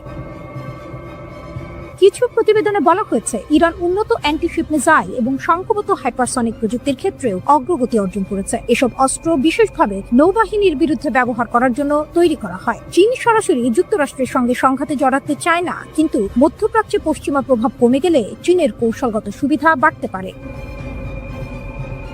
অনেক বিশ্লেষক এই সংঘাতকে একটি স্তর ভিত্তিক শক্তির কাঠামো হিসেবেও ব্যাখ্যা করেন। নিচের স্তরে রয়েছে বিভিন্ন আঞ্চলিক সশস্ত্র গোষ্ঠী ও মিলিশিয়া, তার উপরে রয়েছে ইরান, আর এর উপরে বড় শক্তি হিসেবে রয়েছে রাশিয়া ও চীন। অর্থাৎ এই যুদ্ধ শুধু একটি দেশের লড়াই নয়, বরং বড় শক্তিগুলোর পরোক্ষ প্রতিযোগিতার অংশ। এই সংঘাতের প্রভাব শুধু যুদ্ধক্ষেত্রে সীমাবদ্ধ নেই, অর্থনীতি ও ভূ রাজনীতিতেও এর প্রভাব পড়ছে। জ্বালানি বাজারেও বড় পরিবর্তনের ইঙ্গিত দেখা যাচ্ছে। একসময় অনেক দেশকে রাশিয়ার তেল না কিনতে বলা হয়েছিল, কিন্তু এখন দেখা যাচ্ছে অনেক দেশ আবার সেই তেল কিনতে আগ্রহ দেখাচ্ছে। সব মিলিয়ে অনেক বিশ্লেষকের ধারণা, এই যুদ্ধ শেষ হলেও বিশ্ব রাজনীতি আগের মতো থাকবে না। নতুন একটি ভূ রাজনৈতিক বাস্তবতা তৈরি হচ্ছে, আর সেই নতুন বাস্তবতার গল্প শুধু ওয়াশিংটন বা তেল আবিব নয়, তেহরান, বেইজিং এবং মস্কো লিখছে। প্রতিশোধের অভিযানে মার্কিন বাহিনীর বড় ক্ষতির দাবি ইরানের। ইরানের খাতাম আল আনবিয়া সেন্ট্রাল হেডকোয়ার্টার্সের মুখপাত্র জানিয়েছেন, প্রতিশোধমূলক সামরিক অভিযানে মার্কিন বাহিনীর বড় ধরনের ক্ষয়ক্ষতি হয়েছে। তার মতে, ইরানের সশস্ত্র বাহিনীর এই অভিযানে যুক্তরাষ্ট্রের সামরিক স্থাপনা ও সৈন্যরা ব্যাপকভাবে ক্ষতিগ্রস্ত হয়েছে। মুখপাত্র জানান, 24 ঘন্টায় মধ্যপ্রাচ্যের বিভিন্ন স্থানে থাকা মার্কিন সামরিক ঘাঁটিতে শক্তিশালী হামলা চালানো হয়েছে। তেহরানের দাবি, এসব হামলায় 2 শতাধিক মার্কিন সেনা নিহত অথবা আহত হয়েছে। এই হামলাগুলো অপারেশন ট্রু প্রমিস 4 এর অংশ হিসেবে চালানো হয়েছে। এতে যুক্তরাষ্ট্রের সামরিক অবকাঠামো ও গুরুত্বপূর্ণ সরঞ্জামের অপূরণীয় ক্ষতি হয়েছে বলেও তিনি উল্লেখ করেন। ইরানের দেয়া তথ্য অনুযায়ী পারস্য উপসাগরীয় অঞ্চলে থাকা যুক্তরাষ্ট্রের ইউনাইটেড স্টেটস ফিফথ ফ্লিট এ হামলায় অন্তত 21 জন মার্কিন সেনা নিহত হয়েছে। এছাড়া আরো অনেক সেনা গুরুতর আহত হয়ে চিকিৎসাধীন রয়েছে। এছাড়াও সংযুক্ত আরব আমিরাতে অবস্থিত আল ধাফরা এয়ারবেস বিমান ঘাঁটিতে চালানো হামলায় প্রায় 200 জন মার্কিন সেনা হতাহত হয়েছে বলে দাবি করেছে ইরান। শুধু সামরিক ঘাঁটি নয়, পারস্য উপসাগরের উত্তর অংশে যুক্তরাষ্ট্রের মালিকানাধীন একটি তেলবাহী ট্যাঙ্কারেও হামলা চালিয়েছে ইরানি বাহিনী। তাদের দাবি, এই হামলাটিও সফলভাবে সম্পন্ন হয়েছে। এর আগে গত 28 ফেব্রুয়ারি ইরানের সর্বোচ্চ নেতা আলী খামেনি এবং কয়েকজন জ্যেষ্ঠ সামরিক কমান্ডারকে হত্যার পর যুক্তরাষ্ট্র ও ইসরায়েল ইরানের বিরুদ্ধে সামরিক অভিযান শুরু করে। ইরান বলছে, সাম্প্রতিক হামলাগুলো সেই অভিযানের সরাসরি পাল্টা জবাব। এই প্রতিক্রিয়ায় ইরানের সশস্ত্র বাহিনী দখলকৃত অঞ্চল এবং প্রতিবেশী দেশগুলোতে থাকা মার্কিন ও ইসরায়েলি লক্ষ্যবস্তুতে একযোগে ক্ষেপণাস্ত্র ও ড্রোন হামলা চালায়। খাতাম আল আনবিয়া সদর দপ্তর জানিয়েছে, ইরানের বিভিন্ন সামরিক ইউনিটের অপারেশন পরিকল্পনা ও সমন্বয়ের দায়িত্ব তাদের উপরই থাকে। তাদের দাবি, প্রতিশোধমূলক এইসব আক্রমণ অত্যন্ত সুপরিকল্পিতভাবে পরিচালনা করা হয়েছে। ভূখণ্ড ব্যবহার করতে দিলেই হামলা, প্রতিবেশী দেশগুলোকে ইরানের কড়া হুঁশিয়ারি। প্রতিবেশী দেশগুলোর উদ্দেশ্যে এবার কঠোর বার্তা দিয়েছে ইরান। তেহরান স্পষ্ট করে বলেছে, আঞ্চলিক কোনো দেশ যদি ইরানের শত্রুদের নিজেদের ভূখণ্ড ব্যবহার করতে দেয়, তাহলে সেই দেশগুলোর ওপরেও হামলা চালানো হতে পারে এবং এমন আক্রমণ অব্যাহত থাকবে। এই হুঁশিয়ারি দিয়েছেন ইরানের কট্টরপন্থী বিচার বিভাগের প্রধান ও অন্তর্বর্তীকালীন নেতৃত্ব পরিষদের সদস্য গোলাম হোসেন মোহসেনি। বার্তা সংস্থা এজেন্স ফ্রান্স প্রেস এর প্রতিবেদনে বলা হয়েছে, ইরানের সশস্ত্র বাহিনীর কাছে থাকা তথ্য অনুযায়ী মধ্যপ্রাচ্যের কিছু দেশ সরাসরি বা পরোক্ষভাবে তাদের ভূখণ্ড শত্রুপক্ষকে ব্যবহারের সুযোগ দিচ্ছে। মোহসেনি বলেন, যেসব জায়গা থেকে ইরানের বিরুদ্ধে হামলার জন্য সহায়তা, সরঞ্জাম বা সুবিধা দেওয়া হচ্ছে, সেসব স্থানকে ইরান লক্ষ্যবস্তু হিসেবে বিবেচনা করবে। তিনি আরো বলেন, দেশের নিরাপত্তা নিশ্চিত করতে ইরান এ ধরনের লক্ষ্যবস্তুতে শক্তিশালী হামলা চালিয়ে যাবে। এদিকে বাহরাইনে মার্কিন ঘাঁটি লক্ষ্য করে ইরান হামলা চালিয়েছে বলে জানিয়েছে ইরানের ইসলামী বিপ্লবী গার্ড কোর আইআরজিসি। বাহরাইনে জুফায়ের ঘাঁটি লক্ষ্য করে এই ক্ষেপণাস্ত্র হামলা চালানো হয়েছে। আইআরজিসি বলেছে, কাশ্মীর একটি পানির প্ল্যান্টের ওপর মার্কিন হামলার জবাবে হিসেবে এই হামলা চালানো হয়েছে।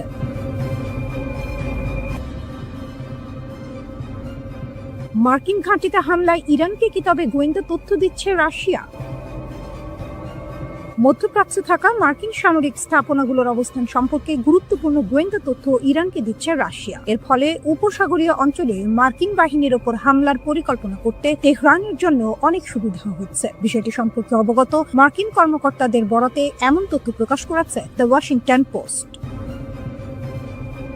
প্রতিবেদন অনুযায়ী সংঘাত শুরু হওয়ার পর থেকেই রাশিয়া ইরানকে মধ্যপ্রাচ্যে থাকা মার্কিন সামরিক সম্পদের অবস্থান সম্পর্কে তথ্য দিয়ে আসছে। এসব তথ্যের মধ্যে রয়েছে মার্কিন যুদ্ধজাহাজ, সামরিক বিমান এবং বিভিন্ন সামরিক ঘাঁটির অবস্থান। একজন মার্কিন কর্মকর্তা বলেন, এই সহায়তাকে বেশ বিস্তৃত একটি প্রচেষ্টা বলেই মনে হচ্ছে। এর আগে দ্য নিউ ইয়র্ক টাইমস এক বিশ্লেষণে জানায়, মধ্যপ্রাচ্যের চলমান সংঘাতে ইরানের হামলায় উপসাগরীয় অঞ্চলের অন্তত 7টি মার্কিন সামরিক স্থাপনার যোগাযোগ ও রাডার ব্যবস্থার কাছাকাছি থাকা অবকাঠামো ক্ষতিগ্রস্ত হয়েছে। ইরানের এসব হামলার লক্ষ্য ছিল বাহরাইন, কাতার, কুয়েত, সৌদি আরব এবং আরব আমিরাতে থাকা মার্কিন ঘাঁটিগুলো। এসব হামলায় স্যাটেলাইট যোগাযোগ টার্মিনাল, রাডার ডোম সহ এমন কিছু গুরুত্বপূর্ণ যন্ত্রপাতি ক্ষতিগ্রস্ত হয়েছে, যেগুলো উপসাগরীয় অঞ্চলে মার্কিন বাহিনীর কমান্ড অ্যান্ড কন্ট্রোল নেটওয়ার্কের গুরুত্বপূর্ণ অংশ।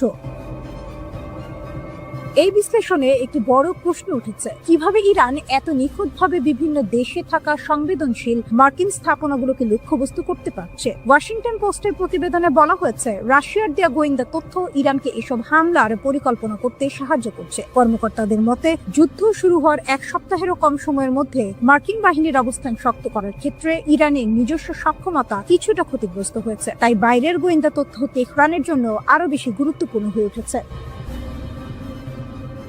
তবে ইরানের সঙ্গে ঘনিষ্ঠ সম্পর্ক থাকা সত্ত্বেও চীন এই সংঘাতে তেহরানকে কোনো সামরিক সহায়তা দিচ্ছে বলে এখনো কোনো ইঙ্গিত পাওয়া যায়নি। বিশ্লেষকদের মতে, প্রতিরক্ষা সহযোগিতার ক্ষেত্রে রাশিয়ার সঙ্গে ইরানের সম্পর্ক চীনের তুলনায় অনেক বেশি গভীর। 2022 সালে ভ্লাদিমির পুতিন ইউক্রেনে পূর্ণমাত্রার সামরিক অভিযান শুরু করার পর থেকে তেহরান মস্কোর অন্যতম গুরুত্বপূর্ণ অংশীদার হয়ে ওঠে। ইরান রাশিয়াকে এমন প্রযুক্তি দিয়েছে যার মাধ্যমে কম খরচে আক্রমণাত্মক ড্রোন তৈরি করা সম্ভব হয়েছে। এই ড্রোনগুলো ইউক্রেনের বিভিন্ন শহরে হামলায় ব্যবহার করা হয়েছে এবং কিয়েভ এর আকাশ প্রতিরক্ষা ব্যবস্থার উপর বড় ধরনের চাপ তৈরি করেছে। এ বিষয়ে অবগত এক মার্কিন কর্মকর্তা বলেন, রাশিয়ানরা খুব ভালোভাবেই জানে যুক্তরাষ্ট্র ইউক্রেনকে কি ধরনের সহায়তা দিচ্ছিল, তাই কিছুটা প্রতিশোধ নেওয়ার সুযোগ তারা পেয়ে খুশি হয়েছে। অন্যদিকে যুক্তরাষ্ট্র ও ইসরায়েলের সমন্বিত হামলার পরও ইরান পিছু হটার কোনো লক্ষণ দেখাচ্ছে না। তেহরান সামরিক স্থাপনা, কূটনৈতিক মিশন এবং জ্বালানি অবকাঠামোতে হামলা চালিয়ে ওয়াশিংটন ও তার আঞ্চলিক মিত্রদের ওপর চাপ বাড়ানোর চেষ্টা করেছে। সবচেয়ে আলোচিত হামলাগুলোর একটি ছিল কাতারের আল উদেইদ এয়ারবেস, যা মধ্যপ্রাচ্যে যুক্তরাষ্ট্রের সবচেয়ে বড় সামরিক ঘাঁটি। এছাড়া রিয়াদ ও কুয়েতে অবস্থিত মার্কিন দূতাবাসেও ইরানি ড্রোন আঘাত হেনেছে। পাশাপাশি সৌদি আরব ও কাতারের তেল ও গ্যাস অবকাঠামোতেও একাধিক হামলা চালানো হয়েছে।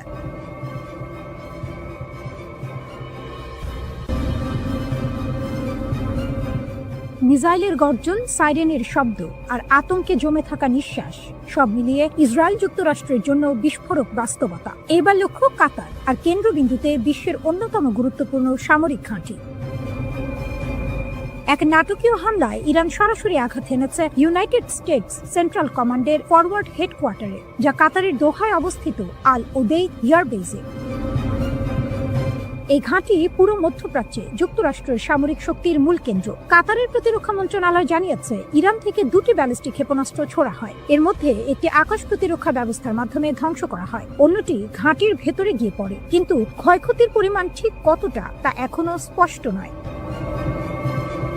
আল উদেইদ যুক্তরাষ্ট্রের মধ্যপ্রাচ্যের সামরিক অভিযানের নার্ভ সেন্টার। এখান থেকে পরিচালিত হয় আকাশপথে হামলা, সমন্বয় করা হয় মিত্রবাহিনীর অপারেশন এবং বজায় রাখা হয় পুরো অঞ্চলে মার্কিন উপস্থিতি। অর্থাৎ এই ঘাঁটিতে হামলা মানে সরাসরি যুক্তরাষ্ট্রের শক্তির কেন্দ্রে আঘাত। অত্যাধুনিক সমরাস্ত্রে সজ্জিত ইরানের অস্ত্র ভান্ডার, এর শক্তিশালী ব্যালিস্টিক মিসাইলের মোকাবিলা করতে তাদের ক্ষেপণাস্ত্র ভান্ডার এবং উৎপাদন কেন্দ্র চিহ্নিত করে তা ধ্বংস করাই এখন মূল লক্ষ্য আমেরিকার। কিন্তু কাজটা অত সহজ নয়। এর কারণ হলো ইরানের ভূগর্ভস্থ মিসাইল সিটি। আমেরিকার নজরদারি উপগ্রহ এবং ড্রোনের চোখ এড়াতে ইরান এক অভিনব ভৌগোলিক কৌশল ব্যবহার করছে। মাটির প্রায় 500 মিটার নিচে গোপনে একটা আস্ত শহর তৈরি করেছে ইরান। সেখানেই মজুদ থাকে তাদের সমরাস্ত্র। আন্তর্জাতিক সংবাদ মাধ্যমের রিপোর্ট অনুযায়ী ইরানের জাগ্রস এবং আলবোর্স পর্বতের গভীরে কোনো অজানা লোকেশনেই অবস্থিত এই শহর। সাধারণ মিসাইল বা এয়ার স্ট্রাইকে এই শহর ধ্বংস করা সম্ভব নয়। ইরানের ব্যালিস্টিক মিসাইল শক্তি এখন বিশ্বের অন্যতম শক্তিশালী হিসেবে ধরা হয়। 2019 সালে যুক্তরাষ্ট্রের ডিফেন্স ইন্টেলিজেন্স এজেন্সি নিজেই জানিয়েছিল পুরো পশ্চিম এশিয়ায় ইরানের কাছে সবচেয়ে বড় এবং সবচেয়ে বৈচিত্র্যময় ব্যালিস্টিক ক্ষেপণাস্ত্রের ভান্ডার রয়েছে। সহজভাবে বললে ইরানের কাছে শুধু বেশি সংখ্যক মিসাইলই নেই, বরং বিভিন্ন ধরনের ভিন্ন ভিন্ন ক্ষমতার মিসাইলও আছে। এই বিশাল মিসাইল ভান্ডারই এখন ইরানের সবচেয়ে বড় শক্তি, আর এই শক্তিকেই তারা ব্যবহার করছে তাদের শক্তিশালী প্রতিপক্ষের বিরুদ্ধে প্রধান অস্ত্র হিসেবে। Center for Strategic and International স্টাডিজের মিসাইল ডিফেন্স প্রজেক্টের পরিচালক টম কারাকো সম্প্রতি এক সাক্ষাৎকারে বলেছেন, আমেরিকার সেনা সর্বশক্তি দিয়ে টার্গেটে আঘাত হানার চেষ্টা করছে। কোথায় সেগুলো রয়েছে সে বিষয়ে আমাদের এখন মোটামুটি ধারণা হয়ে গিয়েছে, কিন্তু সবকিছু ধ্বংস করা এবং নির্ভুল মূল্যায়ন করা খুবই কঠিন। ইসরায়েলি যুক্তরাষ্ট্রের ধারাবাহিক হামলার লক্ষ্য ইরানের ক্ষেপণাস্ত্র সক্ষমতা দ্রুত নির্মূল করা। কিছু বিশ্লেষক ধারণা করেছিলেন টানা আঘাতে ইরানের ক্ষেপণাস্ত্র ভান্ডারে শিগগিরই টান পড়তে পারে। তবে ইসরায়েল বলছে বাস্তবতা ভিন্ন। ইরানের হাতে এখনো উল্লেখযোগ্য ক্ষেপণাস্ত্র সক্ষমতা রয়ে গেছে। ইসরায়েলি সেনাবাহিনীর মুখপাত্র ব্রিগেডিয়ার জেনারেল এফি ডেফরিন এক ব্রিফিংয়ে বলেন, ইরানের হাতে এখনো উল্লেখযোগ্য সক্ষমতা রয়েছে।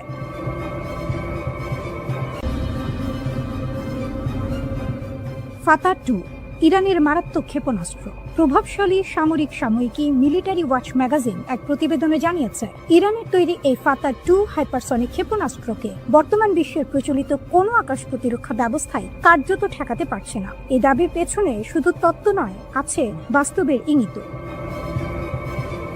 প্রতিবেদন অনুযায়ী সাম্প্রতিক অভিযানে ইসরায়েলের উচ্চ মূল্যের সামরিক লক্ষ্যবস্তুতে অন্তত 3টি সফল আঘাত হেনেছে এই ক্ষেপণাস্ত্র। অর্থাৎ এটি শুধু কাগজে কলমে শক্তিশালী নয়, বাস্তব যুদ্ধক্ষেত্রেও তার ক্ষমতার প্রমাণ রাখছে। কিন্তু প্রশ্ন হচ্ছে, কেন এটি এত ভয়ঙ্কর?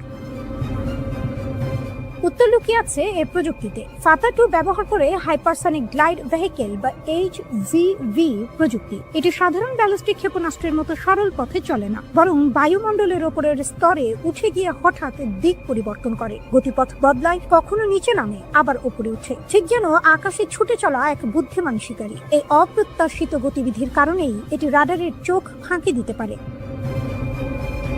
প্রচলিত প্রতিরক্ষা ব্যবস্থা যেখানে নির্দিষ্ট গতিপথ ধরে লক্ষ্যবস্তু ধ্বংস করতে চায়, সেখানে ফাতা-2 নিজের পথ নিজেই বদলে নেয়। ফলে সেটিকে ট্র্যাক করা প্রায় অসম্ভব হয়ে পড়ে। আর আছে এর গতি, যা আতঙ্কের মূল। ফাতা-2 ছুটতে পারে শব্দের গতির 10 গুণ বেশি, অর্থাৎ ম্যাক 10 গতিতে। এমন গতিতে কোনো বস্তু এগোলে সেটিকে থামাতে হলে প্রতিরক্ষা ব্যবস্থাকে আরও দ্রুত হতে হবে।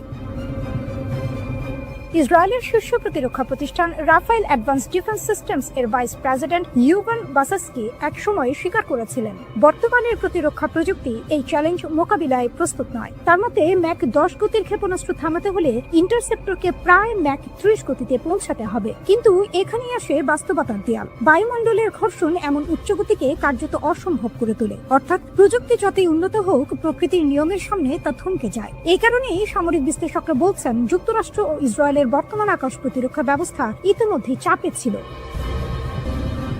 ইরানের পুরনো ব্যালিস্টিক ক্ষেপণাস্ত্রের বিরুদ্ধেই তারা হিমশিম খাচ্ছিল। তার উপর এখন যুক্ত হয়েছে হাইপারসনিক প্রযুক্তির এই নতুন স্তর। এ যেন এক নতুন সমীকরণ, যেখানে প্রতিরক্ষা পিছিয়ে পড়ছে আর আক্রমণ এগিয়ে যাচ্ছে দ্রুত গতিতে। ইসরায়েল অবশ্য বসেনি, তার একটি বিশেষ জোন ডিফেন্স মডেল তৈরির কথা ভাবছে, যেখানে নির্দিষ্ট এলাকায় বহুস্তর প্রতিরক্ষা তৈরি করা হবে। কিন্তু এই পরিকল্পনা বাস্তবায়ন করতে সময় লাগতে পারে কয়েক দশক, খরচ হতে পারে $1 বিলিয়ন। অর্থাৎ সমাধান আছে, কিন্তু তা এখনই নয়। বর্তমান বাস্তবতায় সামরিক বিশ্লেষকদের একটাই স্পষ্ট ধারণা, ফাতা 2 এখন এমন এক অস্ত্র যা প্রতিরক্ষা প্রাচীরকে অতিক্রম করার ক্ষমতা রাখে প্রায় বাধাহীনভাবে।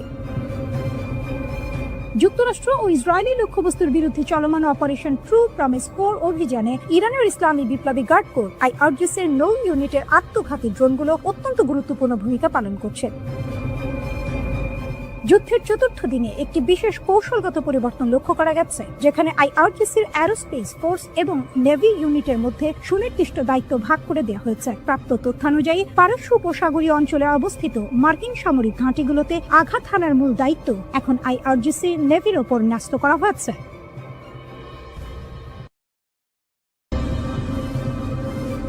হিজবুল্লাহর সমন্বিত হামলা, একাধিক ইসরায়েলি ঘাঁটি কাঁপল, এক রাত এক দিন, আর তাতে যেন বদলে গেল যুদ্ধের ছন্দ। লেবাননের সশস্ত্র সংগঠন হিজবুল্লাহ একের পর এক আঘাতে কাঁপিয়ে দিয়েছে ইসরায়েলের গুরুত্বপূর্ণ সামরিক ঘাঁটিগুলো। 3 মার্চ বিকেল, সময় তখন প্রায় 5টা, হঠাৎ করে হাইফার আকাশে গর্জে ওঠে ড্রোনের ঝাঁপ। লক্ষ্য কিরিয়াত এলিয়েজারের আয়রন ডোম রাডার সিস্টেম। আকাশ প্রতিরক্ষার হৃদয়ে আঘাত। পরের দৃশ্য আরো নাটকীয়। 4 মার্চ ভোর 4:30 ড্রোনের স্কোয়াড্রন উড়ে যায় আইন সীমার ঘাঁটির দিকে, যা সীমান্ত থেকে প্রায় 75 কিলোমিটার দূরে। একটি ক্ষেপণাস্ত্র প্রতিরক্ষা ঘাঁটি। যুদ্ধের ঢালেই সরাসরি আঘাত। একসঙ্গে বহু লক্ষ্য, যেন পরিকল্পিত ঝড়। দিন বাড়ার সঙ্গে সঙ্গে হামলার তীব্রতাও বাড়ে। দুপুর 2টা, একই সময়ে একাধিক লক্ষ্যবস্তুতে আঘাত। রামাত ডেভিড বিমান ঘাঁটি ড্রোন হামলা। তেল হাসমের নির্ভুল ক্ষেপণাস্ত্র আঘাত। হাইফা নৌ ঘাঁটি কামিকাজে ড্রোন হামলা। এ যেন একসঙ্গে চালানো সমন্বিত যুদ্ধ কৌশল। একটি নয়, দুটি নয়, পুরো প্রতিরক্ষা ব্যবস্থাকে চাপে ফেলার চেষ্টা। 100 অস্ত্রের ঝড়, ড্রোন, রকেট, মিসাইল। ইসরায়েলি গণমাধ্যম বলছে শুধু বুধবারই ছোড়া হয়েছে প্রায় 100টি অস্ত্র। এর মধ্যে ছিল ড্রোন, রকেট, ক্ষেপণাস্ত্র। রাতের আধারে আরো আঘাত। আগের রাতেও থামেনি হামলা। রাত 1:20 মেতুলা এলাকায় জড়ো হওয়া ইসরায়েলি সেনাদের উপর রকেট হামলা। রাত 2টা, ড্রোন আঘাত হানে ইসরায়েল এরোস্পেস ইন্ডাস্ট্রিজ এর সদর দফতরে, যা ইসরায়েলের প্রতিরক্ষা প্রযুক্তির কেন্দ্র। রাত 3:30 সাফাদের পূর্বে গিভাত ড্রোন কন্ট্রোল বেজে নির্ভুল ক্ষেপণাস্ত্র হামলা। একই সঙ্গে আঘাত হানে দাদো বেস, উত্তর অঞ্চলীয় কমান্ডের গুরুত্বপূর্ণ কেন্দ্র। স্থলযুদ্ধেও আঘাত। শুধু আকাশ নয়, স্থলেও তীব্র সংঘর্ষ। লেবাননের হুলা গ্রামে প্রথমে একটি সাঁজোয়া যান ধ্বংস, তারপর একটি মেরকাভা ট্যাঙ্ক সরাসরি আঘাতে বিধ্বস্ত। হিজবুল্লাহ তাদের হামলার ভিডিও প্রকাশ করেছে। নেরন ঘাঁটিতে ড্রোন হামলা, আরেকটি ভিডিওতে ট্যাঙ্ক ধ্বংসের মুহূর্ত। ইরান বিরোধী সামরিক অভিযানের প্রথম 4 দিনেই মধ্যপ্রাচ্যে যুক্তরাষ্ট্রের প্রায় 200 কোটি মার্কিন ডলারের সামরিক সরঞ্জাম ক্ষতিগ্রস্ত হয়েছে। আনাদোলু এজেন্সির সংগৃহীত তথ্যের ভিত্তিতে এই হিসাব প্রকাশ করা হয়েছে। সবচেয়ে বড় ক্ষতির ঘটনা ঘটে কাতারের আল উদেইদ বিমান ঘাঁটিতে। সেখানে স্থাপিত যুক্তরাষ্ট্রের একটি দূরপাল্লার আগাম সতর্কতামূলক রাডার ব্যবস্থা ক্ষেপণাস্ত্র হামলায় আঘাতপ্রাপ্ত হয়। রাডারটির আনুমানিক মূল্য প্রায় $110 কোটি। কাতার কর্তৃপক্ষ রাডারে আঘাত ও ক্ষয়ক্ষতির বিষয়টি নিশ্চিত করেছে। এছাড়া কুয়েতে মিত্র সুলভ গোলাবর্ষণ এর ঘটনায় 3টি মার্কিন যুদ্ধবিমান ধ্বংস হয়েছে। কুয়েতের বিমান প্রতিরক্ষা ব্যবস্থার ভুল গুলিতে এই ঘটনা ঘটে বলে জানানো হয়েছে। 6 জন ক্রু সদস্য প্রাণে বেঁচে গেলেও বিমানগুলো সম্পূর্ণ ধ্বংস হয়ে যায়। এগুলোর প্রতিস্থাপন মূল্য প্রায় $28 কোটি 20 লাখ ধরা হয়েছে। হরমুজ প্রণালী দিয়ে এখন শুধুমাত্র চীনা জাহাজ চলাচল করতে পারবে। ইরান জানিয়েছে অনুমতি ছাড়া অন্য কোনো জাহাজ প্রণালী অতিক্রম করলে তা বিপদে পড়তে পারে। ইসলামিক রিভলিউশনারি গার্ড জানিয়েছে তারা প্রণালী পুরোপুরি নিয়ন্ত্রণ করছে এবং যে কোনো জাহাজ ক্ষেপণাস্ত্র বা ড্রোন হামলার ঝুঁকিতে রয়েছে। অবিশ্বাস্য এক দাবি করেছে Islamic revolutionary guard corps IRGC. তাদের ভাষ্য, পারস্য উপসাগরের সীমানা পেরিয়ে এবার তারা সরাসরি ভারত মহাসাগরে থাকা একটি মার্কিন ডেস্ট্রয়ারে আঘাত হেনেছে। আইআরজিসি জানিয়েছে এই হামলায় ব্যবহার করা হয়েছে 2টি শক্তিশালী অস্ত্র। একটি হলো গাদার 380 ব্যালিস্টিক ক্ষেপণাস্ত্র, অন্যটি তালাইয়ের ক্রুজ মিসাইল। গাদার 380 একটি মাঝারি পাল্লার ব্যালিস্টিক মিসাইল। এর সর্বোচ্চ পাল্লা প্রায় 2000 কিলোমিটার, অর্থাৎ এটি দূরবর্তী লক্ষ্যবস্তুতে আঘাত হানতে সক্ষম। অন্যদিকে তালাইয়ের ক্রুজ মিসাইলের পাল্লা প্রায় 1000 কিলোমিটার। সবচেয়ে ভয়ঙ্কর বিষয়, এটি মাঝপথেই নিজের লক্ষ্য পরিবর্তন করতে পারে। মানে শত্রু যদি ভাবেও যে আক্রমণ এড়িয়ে গেছে, তবুও শেষ মুহূর্তে সেটি ফিরে আসতে পারে। সামরিক বিশ্লেষকদের মতে এই হামলার আসল গুরুত্ব অন্য জায়গায়। ভারত মহাসাগরের মতো দূরবর্তী এলাকায় গিয়ে মার্কিন নৌবাহিনীকে টার্গেট করা এটি স্পষ্ট এক বার্তা। বার্তাটি হলো ইরান এখন শুধু নিজের আশপাশে নয়, দূর সমুদ্রে যুক্তরাষ্ট্রের উপস্থিতিকে চ্যালেঞ্জ করতে প্রস্তুত। আইআরজিসির দাবি অনুযায়ী হামলার সময় মার্কিন ডেস্ট্রয়ারটি একটি ট্যাঙ্কার থেকে জ্বালানি নিচ্ছিল, অর্থাৎ এটি ছিল সবচেয়ে দুর্বল মুহূর্ত। ঠিক সেই সময়ে আঘাত হানা হয়েছে। এমন আঘাত মনস্তাত্ত্বিক চাপও তৈরি করে, কারণ সমুদ্রে নিরাপদ মনে করা শক্তিশালী নৌবহরও যদি আক্রমণের শিকার হয় তাহলে সেই নিরাপত্তা আর নিরাপদ থাকে না। গোয়েন্দা তথ্যের বরাত দিয়ে বিবৃতিতে আরও জানানো হয়েছে, ক্ষেপণাস্ত্রের আঘাতে মার্কিন ডেস্ট্রয়ার ও ট্যাঙ্কার উভয় জাহাজে ভয়াবহ অগ্নিকাণ্ডের সৃষ্টি হয় এবং সমুদ্রের আকাশে কালো ধোঁয়ার কুণ্ডলী দেখা যায়। ইরানি সামরিক বাহিনী এই অভিযানকে ইরান বিরোধী মার্কিন ও জায়নবাদী আগ্রাসনের বিরুদ্ধে একটি চূড়ান্ত ও দাঁত ভাঙা জবাব হিসেবে বর্ণনা করেছে। এই উত্তেজনার কেন্দ্রে রয়েছে মার্কিন বিমানবাহী রণতরী ইউএসএস আব্রাহাম লিঙ্কন। ভারত মহাসাগরে যুক্তরাষ্ট্রের শক্তির প্রতীকগুলোর একটি এটি। আইআরজিসি দাবি করছে তাদের ট্রু প্রমিস 4 অভিযানে এই রণতরীকেও লক্ষ্যবস্তু করা হয়েছে, যা যুক্তরাষ্ট্রের নৌ কৌশলের জন্য বড় এক চ্যালেঞ্জ। কিন্তু এই লড়াই শুধু সমুদ্রে সীমাবদ্ধ নয়, এটি এখন বহুমাত্রিক। ইসরায়েলের ভেতরে হামলা, কাতার, সংযুক্ত আরব আমিরাত, কুয়েত ও সৌদি আরবে মার্কিন স্বার্থে আঘাত, সব মিলিয়ে যুদ্ধ এখন ছড়িয়ে পড়েছে আকাশ, স্থল ও সমুদ্রে। ইরান যদি দীর্ঘ সময় ধরে এই সক্ষমতা ধরে রাখতে পারে তাহলে এটি শুধু সামরিক নয়, অর্থনৈতিক ভারসাম্য বদলে দিতে পারে। বিশ্লেষকদের মতে ইরানের কৌশল এখন 3 স্তরে কাজ করছে। প্রথমত, মিসাইল ও ড্রোন দিয়ে সরাসরি আঘাত। দ্বিতীয়ত, মার্কিন মিত্র দেশগুলোর ওপর চাপ তৈরি। তৃতীয়ত, দীর্ঘমেয়াদী যুদ্ধ চালিয়ে যাওয়ার সক্ষমতা দেখানো। সংবাদ সংস্থা এএফপি জানিয়েছে, জেরুজালেমে ক্ষেপণাস্ত্রের বিস্ফোরণের শব্দ পাওয়া গিয়েছে। তার আগে সতর্ক করতে ইসরায়েলের প্রতিরক্ষা বাহিনী শহরের বিভিন্ন অংশে ইয়ার রেডিও সাইরেন বাজায়। বাসিন্দাদের অনেকে বাংকারে আশ্রয় নেন বলে জানা গিয়েছে। ইরানের সরকারি সংবাদ মাধ্যমের প্রতিবেদনে তাদের এক নৌবাহিনীর কমান্ডারকে উদ্ধৃত করে বলা হয়েছে, যুদ্ধের শুরু থেকে এখনো পর্যন্ত 10টিরও বেশি জাহাজ এবং ট্যাঙ্কারকে লক্ষ্য করে হামলা চালিয়েছে আইআরজিসি।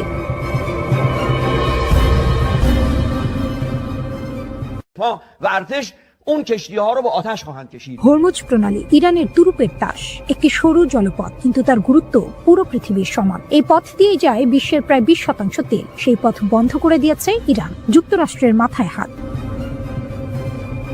খবরে বলা হচ্ছে, ইরান সিদ্ধান্ত নিয়েছে হরমুজ প্রণালী দিয়ে এখন থেকে শুধু চীনের জাহাজই চলতে পারবে। এটি কেবল একটি সামরিক পদক্ষেপ নয়, বরং কূটনৈতিক বার্তা। কারণ চীন ইতিমধ্যেই যুক্তরাষ্ট্র ও ইসরায়েলের হামলার তীব্র সমালোচনা করেছে। ইরান যেন বলছে, যারা পাশে থাকবে পথ তাদের জন্যই খোলা। 20% তেলের পথ থেমে গেলে কি হয়? এই প্রণালী যুক্ত করেছে পারস্য উপসাগরকে খোলা সমুদ্রের সঙ্গে। এখান দিয়ে প্রতিদিন হাজার হাজার তেলবাহী জাহাজ চলাচল করে। কিন্তু এখন শত শত ট্যাঙ্কার আটকে আছে। জ্বালানি সরবরাহে অনিশ্চয়তা, বাজারে অস্থিরতা, বিশ্বজুড়ে তেলের দাম বাড়ার আশঙ্কা তৈরি হয়েছে। আইআরজিসির ঘোষণা, সবকিছু আমাদের নিয়ন্ত্রণে। ইরানের শক্তিশালী বাহিনী Islamic revolutionary guard corps IRGC বলছে, হরমুজ প্রণালী এখন সম্পূর্ণ আমাদের নিয়ন্ত্রণে। তাদের সতর্কবার্তা আরো ভয়ঙ্কর। কোন জাহাজ প্রবেশ করলে মিসাইল হামলা হতে পারে, ড্রোন আক্রমণ হতে পারে। অর্থাৎ এই জলপথ এখন কার্যত একটি যুদ্ধক্ষেত্র। উপসাগরীয় দেশগুলো চাপে। এই পথের উপর নির্ভর করে আরব আমিরাত, কাতার। তাদের জ্বালানি রপ্তানি এখন ঝুঁকিতে। বিশেষ করে এশিয়ার দেশগুলো বড় ধাক্কা খেতে পারে। হরমুজ প্রণালী পারস্য উপসাগরের বন্দরগুলোকে উন্মুক্ত সমুদ্রের সঙ্গে যুক্ত করে। বিশ্বের মোট তেলের প্রায় 20% এই পথে আসে, যা চীন ও ভারতের মতো এশিয়ার বাজারে পৌঁছায়। রুট বন্ধ থাকলে বৈশ্বিক জ্বালানি সরবরাহে বড় ধরনের অস্থিরতা তৈরি হতে পারে। চীন সব পক্ষকে প্রণালীতে নিরাপত্তা বজায় রাখতে আহ্বান জানিয়েছে এবং তার জ্বালানি নিরাপত্তা নিশ্চিত করতে প্রয়োজনীয় ব্যবস্থা নেবে। এর আগে ইরানে যুক্তরাষ্ট্র ও ইসরায়েলের বিমান হামলা নিন্দা জানিয়েছে চীন। ইরানের ওপর যুক্তরাষ্ট্র ও ইসরায়েলের চলমান সামরিক অভিযানের তীব্র সমালোচনা করে অবিলম্বে হামলা বন্ধের দাবি জানিয়েছে মস্কো ও বেজিং। রাশিয়ার পররাষ্ট্রমন্ত্রী সার্গেই ল্যাভরভ স্পষ্ট জানিয়েছেন, তেহরান পারমাণবিক বোমা তৈরি করছে এমন কোনো প্রমাণ মস্কোর কাছে নেই। চীন এই যৌথ হামলাকে আন্তর্জাতিক স্থিতিশীলতার জন্য হুমকি হিসেবে অভিহিত করে অবিলম্বে সামরিক অভিযান স্থগিত করার আহ্বান জানিয়েছে। চীনা পররাষ্ট্রমন্ত্রী ওয়াং ই তার ইসরায়েলি সমকক্ষ গিডিয়ন সার এর সঙ্গে এক ফোন আলাপে বলেন যে যখন ওয়াশিংটন ও তেহরানের মধ্যে আলোচনা ইতিবাচকভাবে এগোচ্ছিল, ঠিক তখনই এই সামরিক হস্তক্ষেপ শান্তি প্রক্রিয়াকে বাধাগ্রস্ত করেছে। ইরান হরমুজ প্রণালী বন্ধ ঘোষণা করেছে। তেহরানের পক্ষ থেকে হুঁশিয়ারি দিয়ে বলা হয়েছে, কোন জাহাজ প্রণালী পার হওয়ার চেষ্টা করলে রিভলিউশনারি গার্ড ও নৌবাহিনী সেটিকে লক্ষ্যবস্তু করবে। জ্বালানি বাজার পর্যবেক্ষণ ও গবেষণা প্রতিষ্ঠান কেপলার জানিয়েছে, ইরানে যুক্তরাষ্ট্র ও ইসরায়েলি বাহিনীর হামলা শুরুর পর থেকে কৌশলগতভাবে অত্যন্ত গুরুত্বপূর্ণ হরমুজ প্রণালীতে জ্বালানি তেলের ট্যাঙ্কার চলাচল 90% কমে গেছে।